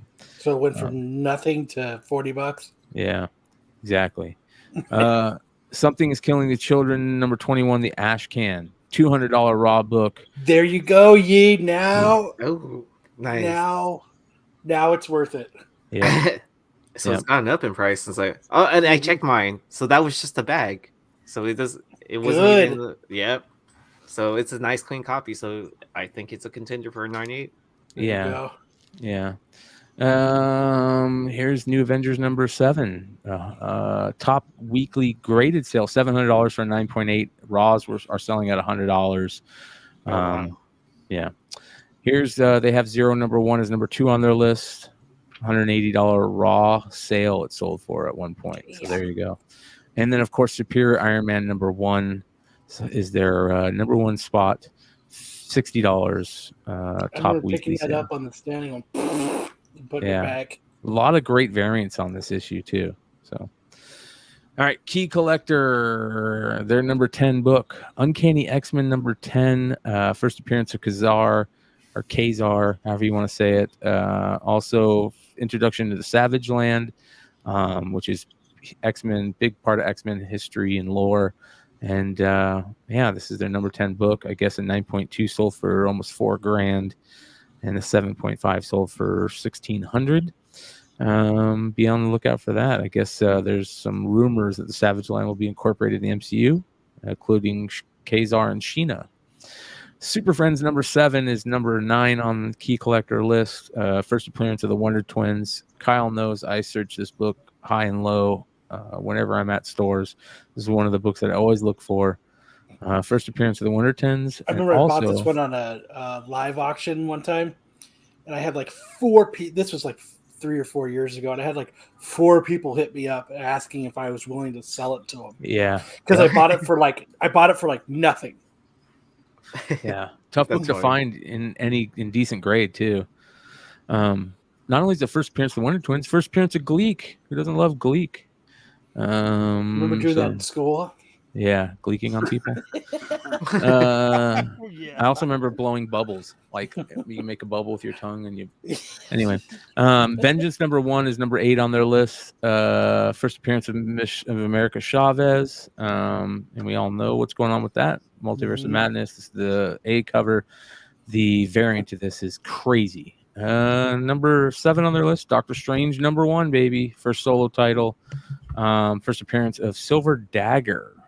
Which is no big deal. I guess the book, that's a big deal on this is because it's the first solo title. Number 6, Fantastic Four 46. First appearance of Black Bolt and first cover. Second appearance of the Inhumans. Classic book. And there is, of course, the Illuminati rumors and what we've seen. And Black Bolt is an Illuminati member. It'd be awesome if we see him in Multiverse of Madness. I love this character. They always fuck him up. He's a super powerful character that should just be badass in anything they put him in. How about that? Pretty funny to see Amazing Fantasy 15 on a hot comics list, right? What is the point of putting this book on? I'm sorry, Aaron. Like, what's the spec on this? I'm not sure. Is it Aunt May? Yeah. I found one in a dollar bin yesterday. So that's number 5. You find them everywhere. Yeah. Did you get the facsimile that way? Yeah. Black Panther number 1 is number 4 on the key collector list. First appearance of Zuri and first team appearance of Dori Milaje, Wakanda's Special Forces. So pretty cool. From November 1998. Is this a Christopher Priest Black Panther? I think it is, right? Is this or is this Christopher Priest and Mark Teixeira. So there you go. There's another great Christopher Priest book. There's a Dynamic Forces one of that one as well, isn't there? Yeah, I believe so. Yeah. Number 3, Doctor Strange 169, formerly Strange Tales. First solo title, Doctor Strange issue. His new outfit too. Yeah, new outfit. Daredevil number 2 is number 2 on the list. Second appearance of Daredevil, second appearance of Electro, first crossover of Matt Murdock and the Fantastic Four. Some record-breaking sales this week. And number 1 futures list, Brian? I don't know. I have no idea. Amazing Spider-Man 210, number 1 on the Key Collector Hot 10. First appearance of Madam Web. So there you go. That is the hot comic review. Joe says he heard that Spider-Man may be a big character at some point, so it's a hold. Yeah, dude, I heard that like he's got webs that come out of his like when he goes like that. I mean, he's gonna be a big character, dude. He's like a cocky teenager too, so it's kind of cool. Yeah, awkward kind of kid. Ooh. Yeah, I'm gonna scan the QR code. Spider. Am I allowed to do that? Being on the panel. Sure. Scan the Don't QR do it, code. Yi. You'll create an infinite time loop. Yeah. Is that what happens? Yeah. The rumor is he gets bitten by a spider. That's the big rumor, and that's where he gains his powers. I don't know. You guys hear that? You guys hearing any of that? I heard some of his family died repeatedly over and over. The same guy. I think it's his aunt. Let's look up Emergency Ops and see what he has to say about it. Yeah, let's see what Charlie has to say. Or his brother. It's like his uncle or something. The guy he makes rice, something like that. Like the San Francisco treat. Yeah, like he owns a rice company or something. Wait, and they just keep killing him over and over and over. And then when they think that you didn't understand it, they They tell you how he dies again. You ever seen a Jedi that looks like that? It should be good. No. Pretty crazy looking Jedi right there. I have that run, Brian, the Dark Times run. Yeah, that's a cool Pretty run. cool. Yeah. Cricket Jedi. Yeah. Good stuff. That is a good run. Anybody got anything else they want to talk about tonight? Hartman can make a fart with his armpit. I feel like he's like throwing a lot of stuff against the wall. Nice. See what's gonna stick. I can stick a straw in my armpit and pretty cool. Yeah. So what do you guys think Kyle's blood alcohol level is close to? Dude, I haven't seen him take very many drinks. Is he doing them off screen? 0.11. He's got an IV in his arm right now. I guess he's 0.11. I was taking it easy this show. I would say it's pretty low. 0.09. 0.09. It's pretty low. I can go grab it real quick though. I'm telling you, like, if you guys aren't Leave buying your like camera on so we can see how, like, if you're stumbling. Thor God of Thunder 1 through 25. I'm a professional. I don't stumble. That Thor God of Thunder book is just gonna blow up, man. It's already expensive, the number 2, but man, that book is really gonna blow up, dude. The Gore, the God Butcher. Well, do you think it's a sell book, or do you think it's a wait until the movie drops book? Well, I think. Watch what happens when this trailer comes out and you see a little bit of Christian Bale. Okay. Yeah. You know. Yeah. I found one of those this weekend going through that collection. Oh no shit! A whole run of Thor God of Thunder. You see what the number 1 is doing? Yeah. For a while, man, you could get the number 1 for $1. That number 1 is just blowing up, dude. Yeah. Well, it's a good run. Even at that time, everybody was talking about Jason Aaron in that run. Oh yeah, dude. All right, moment of truth. Here we go. Is that a gummy? No, not tonight. I'm still stoned. I think I ate like 3 of them.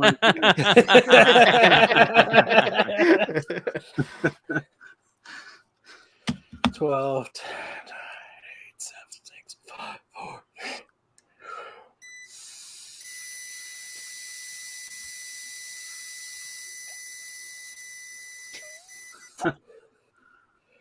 But bitches, I ain't even fucking drunk. Nice. Dude, I think that thing's broken, bro. Dude, that thing's jacked. He didn't hardly drink anything. He took a few sips. I mean, I got a pint. He was just drinking water. You know, that's just tea. He was mixing it with Coke. Let me try that again. This shit's straight fuck broke.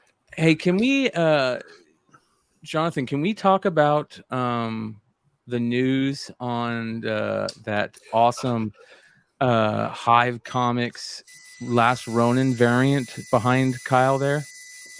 Oh yeah, the one that used on the toys. Oh yeah. It says I'm 0.1, dude. So check this out, Kyle. This is really cool, bro. I don't think a lot of people don't know about this, right? Yeah, I don't think so. The Last Ronin action figure used not only one of Hive's exclusive covers, but also used the Stan Yak cover. They used this one and then the Stan Yak one as the box art, dude. Check this out. This is the Hive Comics art on there, man. Oh man, that's dope. So you get a kick of that, right? No. Fuck what do you mean no? Fuck no, he says. What do you mean no? So they can just take art and put it on the box and yeah, they own the rights to the art. Oh, gotcha. Yeah, that's here we go. IDW's property, right? It says now it says a 0.11. There you go. You're wasted, bro. I think that's awesome right there. That's so cool. Awesome. Wait. Who gets money for that then? If you don't, Peter Laird and Kevin Eastman. And no, they sold the rights a long time ago. You own the rights to that art, though, right? No, I think they own the rights to Last Ronin. They don't own the rights to maybe some of the turtle stuff, but they own the rights to Last Ronin.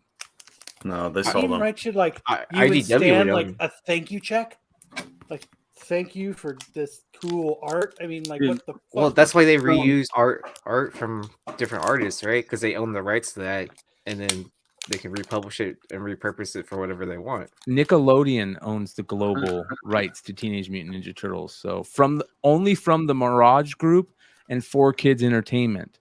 So anything other than that is somebody else. So Like, maybe do you they even get like a thank you or a pat on the back or even an attaboy? From who? From IDW? They're oh god, I don't even know why that business is afloat. They're a Did they nightmare. send you an email that says "Be on the lookout for"? But In when fact, they probably sent us an email saying like, "Hey, you owe us money for." Oh, you know what you could for the do? art." You could buy a bunch and you'd be like, "This is a Hive Comics exclusive." Oh, I think we are gonna buy a bunch of these. Yeah, but just be like, "This is the Hive exclusive that came from Hive." right?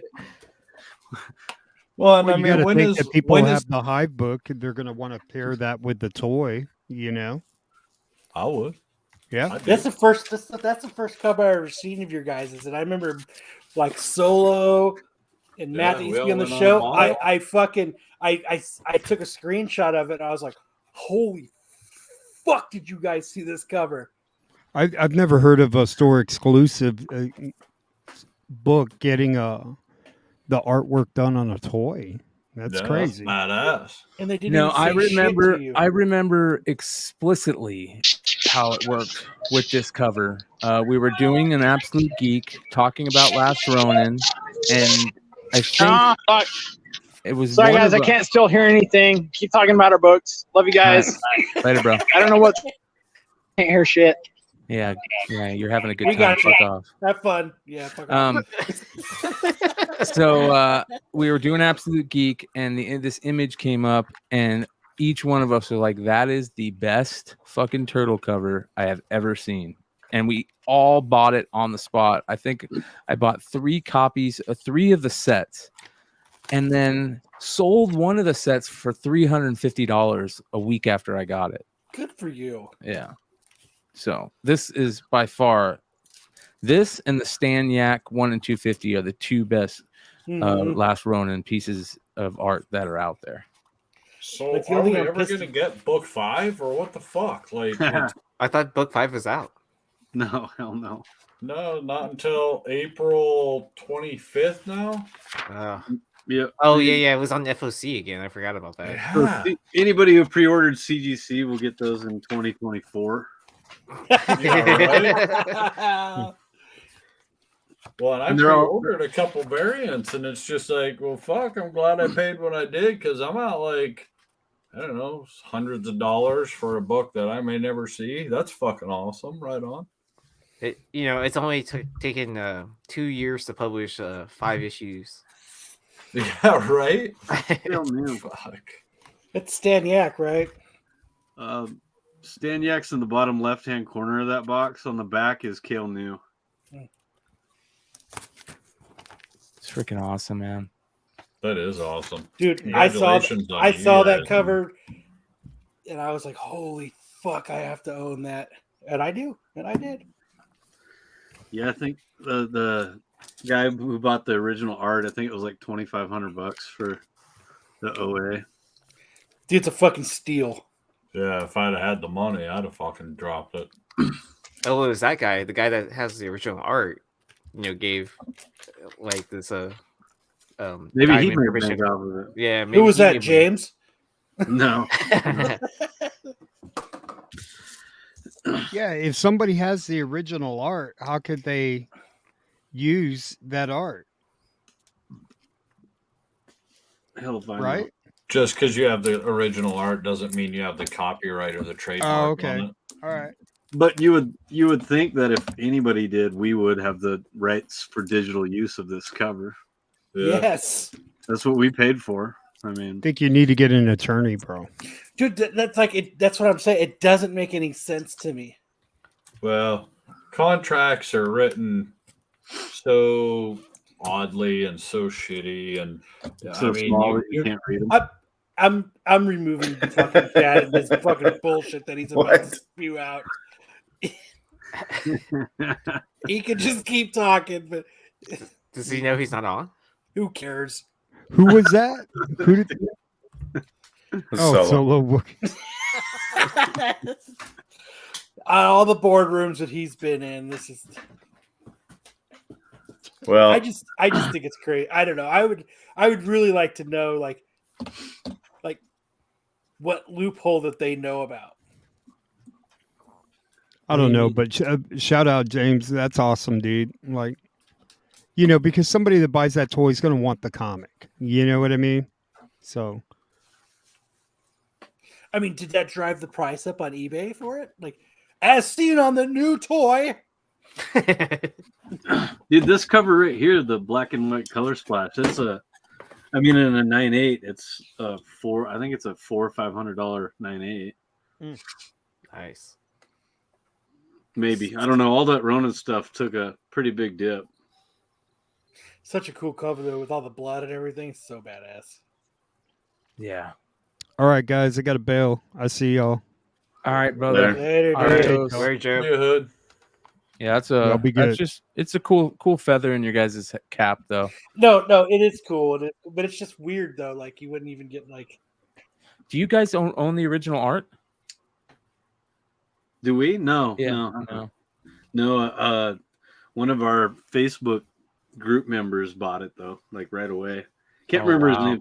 Scott something. I think he's been buying books from me since I was before Hive Anomaly Comics. He was even in there buying that. He buys a lot of original art though. Oh, that's cool. Yeah, that's the stuff, man. That's the stuff to have. The original art is that's the next level comic collector. Eric Hurd says, I'm not sure where the line is between character IP and art IP. It might be a little gray. That's interesting. That's what I'm saying is if it's not written, you get hosed. Got to be written. So now from now on, you're going to be like, cannot reproduce or cannot put on Funko or like, well, I mean. Well, and not only that, but now they're going to have to rewrite them and say that you can't have a NFT. You're going to have to protect yourself on the NFT market. Like no we own the toes. NFT. Yeah. When did Last Ronin come out? When did you guys put that book up for sale, John? Probably I think we put it up for sale June of 2020. 2020. Mm-hmm. Was it 2020? Yeah, because it didn't actually drop until October. Yeah, because it was like it was a bummer. Just like every release of that book has been like, oh yeah, by the way, it's been delayed another couple of months. Oh, and then on top of that, it's being allocated. Yeah. Oh yeah. Yeah. Wow. It's just crazy. I don't know. I would like to give a big shout out to McClay who called it. Yeah. That was Michelangelo. Yeah. Yeah. Making that Michelangelo book pretty damn pertinent. Yeah, that was a lot of fun, man. That book was cool. That Christmas era book. But I think doesn't that Christmas era book say it's Raph? Yes. Yeah. So I thought it was Raph, to be honest. Yeah, you thought it was Raph. Yeah. So I thought making it Michelangelo seemed weird. I thought it should be, Raph is the one always fucking up. So, but that's what everybody thought. Like, because he was, and I like that they actually kind of went different. I don't know. Yeah. Well, I mean, he's a crazy turtle, anyways, right? Like, where he's like not in his mind. Yeah. How did you find it? Like, not to go back to it, but how did you find out it was going to be on it? Did you saw a release? You saw like an article about it or something, Jonathan? No. Well, I forget. James showed it to me one day. He was like, "Dude, you got to check this shit out." And I was just like, I don't know. I was shocked, but at the same time, it's like, fuck yeah, that's fucking cool. I know it's because it's a dope it's a dope cover. They should at least put our logo on the box too. That'd have been least. Cool. Hide it somewhere in there. Yeah. At the very least. Cool. Well, if you really think about it, what Diamond like actually distributes like to almost like everyone, right? Like even stores that carry toys and stuff like that. So, I mean, your art could end up being like in like every major store across America at some point. Yeah. I know the guy that paid a guy to make that a cover.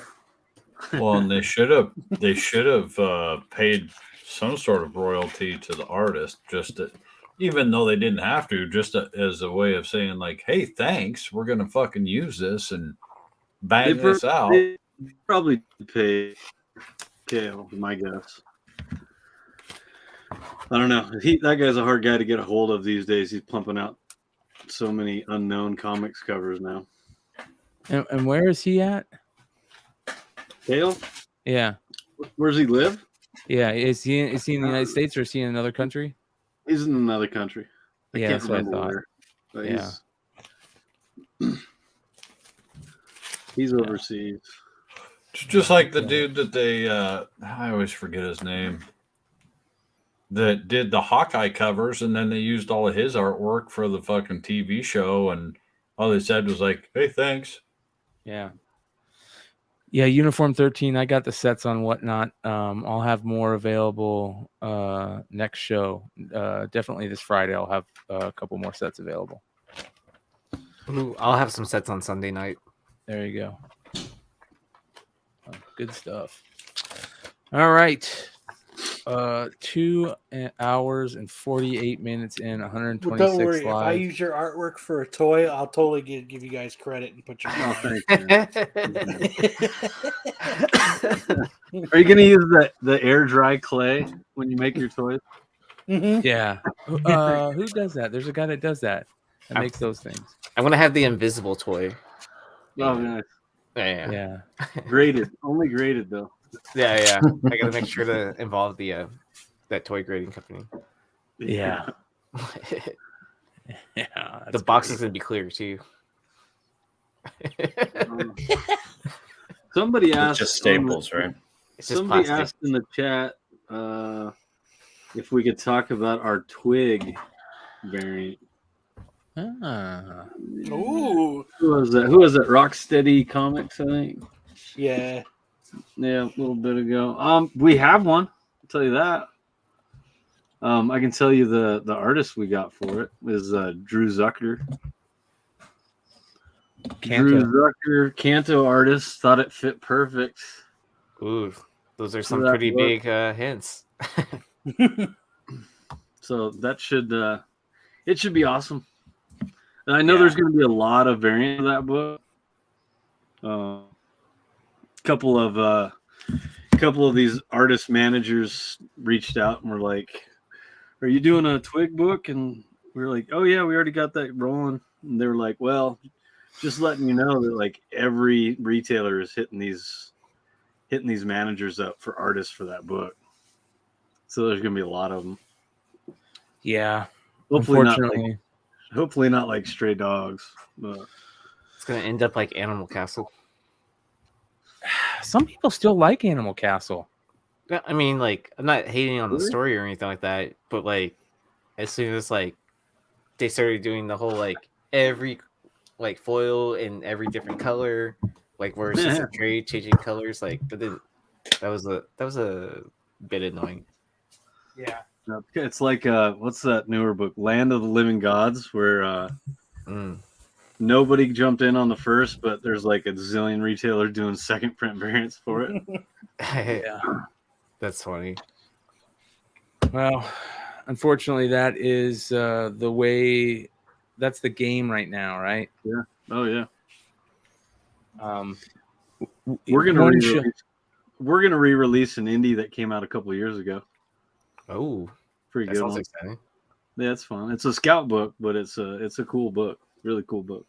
So what do you mean re-release? So I think there was a second printing of it, but there hasn't. I mean, it was a 2-issue miniseries.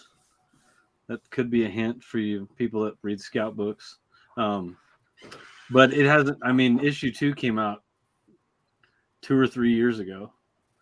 So we're just gonna do another cover for number 1, the first issue. That's cool. Yeah, Yeah, it'll be. I've already seen the cover. It's pretty badass.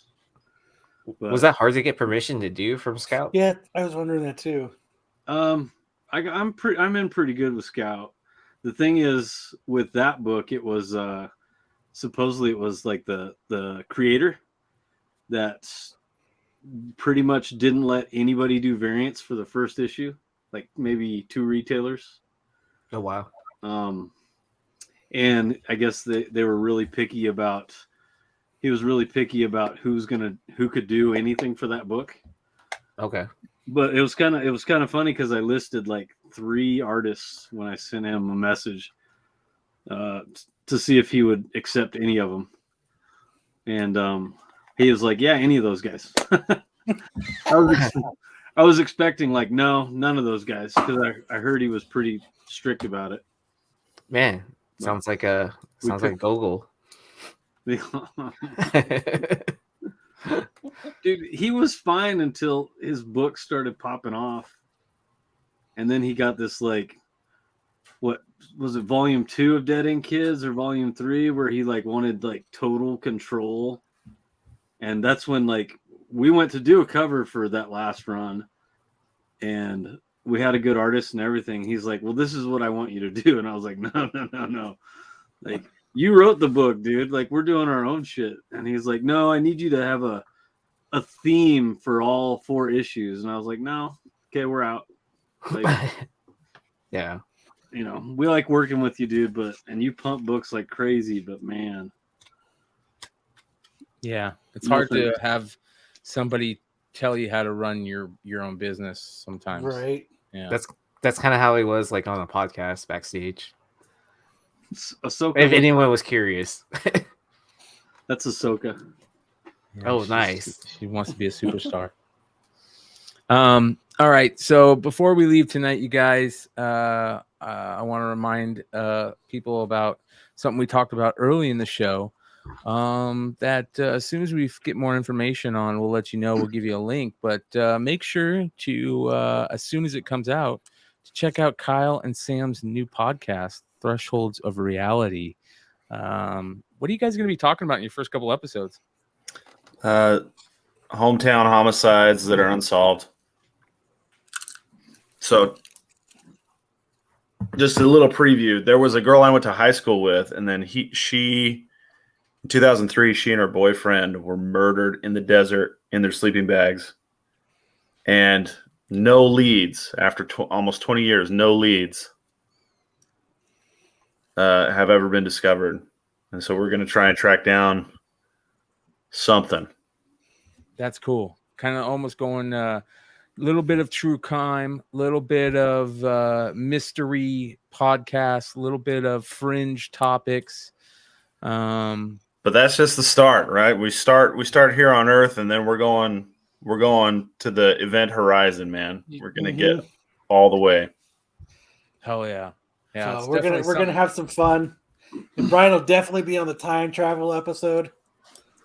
Yeah, you guys are gonna have to do your own research before. You guys should do a John Teeter part 1, and then I'll come on for John Teeter part 2.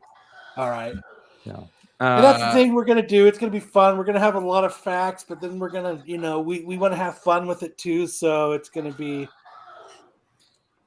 factual but funny, and just a good time to hang out. Rocksteady says, "How do we listen? How are you guys going to put it out? You going to put it out audio only over YouTube and audio?" We're going to have it on a lot of platforms. Yeah. So here in the next week, by next episode, everybody should be able to know where to go to subscribe, and to find it and everything. So nice. Oh yeah, yeah. From the if you do one on aliens, you could be like, how they were flying by, and then Nirvana came on, and they're like, "Not fuck that planet," and just keep going. We're gonna remove Solo for that one. But we got some cool topics for coming. We got our first, like I said, our first 3. Everything is our first few. Now we're doing all hometown stuff. So yeah, just keep on the lookout for it. We should have. I just got busy in the last few days. I was I was supposed to make the YouTube and the Instagram, and I did not.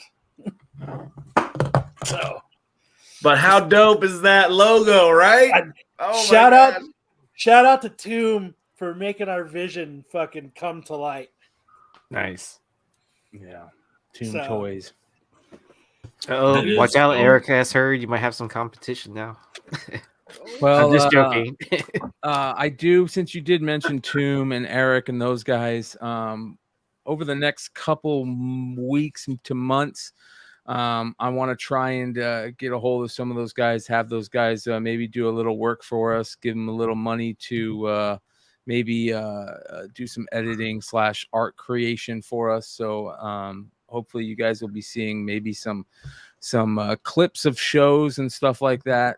I think there's, we have great clips in every show that we need to, get more people to see some of the funnier, cooler spots, like that Nirvana little thing from Shane today was something that would be really cool as a clip. And, we'll get some help from some of the community members and maybe put a little bit of dough in their pockets for helping us out, creating some promotional material and stuff like that. So, all right. But no, Sticks, that's not the Death Star. That's actually the latest black hole that they found. That is actually over Camelback Mountain. Or is that South Mountain? No, it's Camelback Mountain, right? Yeah, it's Camelback. Is it a black hole? Because they just found white holes now too, that are like a reverse. So instead of sucking everything in, they push everything out. I'm not even joking. No, I know. Not even joking. I just can't help myself but say it's your mom's hole, right? That's the thing that always comes to mind. So I have to, then it pop the brakes every time it comes into my head. I have to just say, "Hey, well, hold on." Then it'll just be ash. Brokeback Mountain, Camelback Mountain, bro. It's similar, but with camels. Chad Cave, keep them coming, baby. Good thing I got a bonus at work. He drops a $20 super chat just for Kyle. Thanks, Chad. We appreciate you, brother. You're the best. All right, you guys. It is 3 hours almost on the dot. We appreciate you guys hanging out with us. We've got all kinds of fun stuff coming up in the future, you guys. We've got plans for whatnot, for different podcasts, different YouTube channels, different much more content from all these guys on the channel that we're going to be creating for you, for everybody to enjoy, not just comic stuff, but other stuff. So please support everybody in this community, because the more that people get support, the more content people get. It really, really helps when we hear from you guys that you enjoy the stuff we do. It helps to push us along and continue to do what we do. So thank you for that, everybody. And much love. We will see you guys. Well, before we go. Yeah, I almost ended it. Yeah. Just to beat you to the punch, but go ahead. For the people that are on here still, we have a 25% off sale going on our website right now.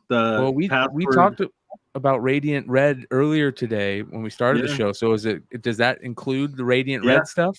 That includes the Radiant Red stuff too. So go get 25% off, you guys. Use the code SWARM. All capital, right? All caps. Yeah. Join the Facebook group, and you get to see funny pictures of Garrett Gunn. Yeah, you do. You actually do. It's kind of Those are funny. We want to make a metal cover of that, dude. Of Garrett Gunn's picture in there? Him on the couch, like doing that. Yeah.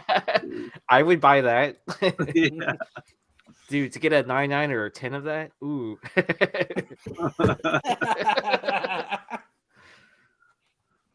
I wouldn't even have him sign it. I would have him sign the case after it's graded. Actually, we'd probably wrinkle all of them, make sure they're all low grade. Keep them all like 5.5s. Yeah. So there you guys go. Support Hive Comics, you guys. So they continue to put out great content, great books. Much love to all of our retailer fam. That being said, every Friday night, you guys, starting at 2 p.m. Pacific, 5 p.m. Eastern. We've got the TGIF, thank God it's Friday block, starting on Whatnot. That ends with the Hot 10 show here on Flipside. It's got retailers like JJ's Comics and Art, Comics Vault Live, Wanted Comics, Hive Comics, and then Big Leg and me are in there.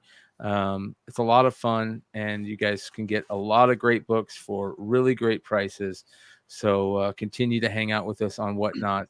And also tomorrow night, Monday night, we got flagship show. Tuesday night, Comic Book Women.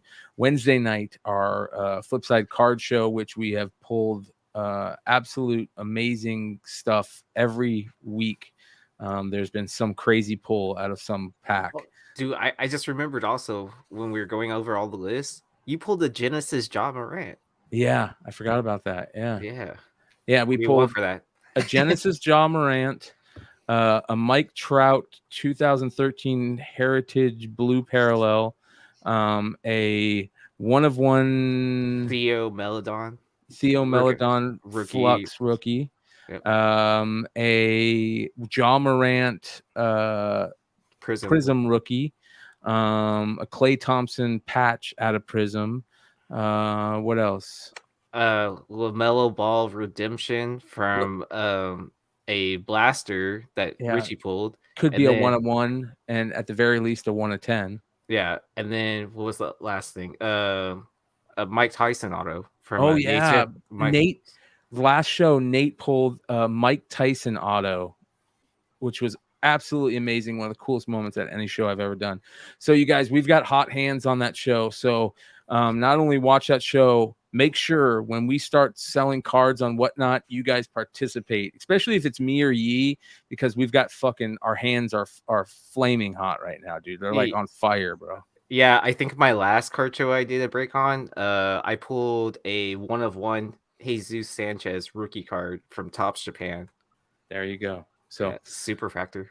Take part, and we will see you guys next time. Adios.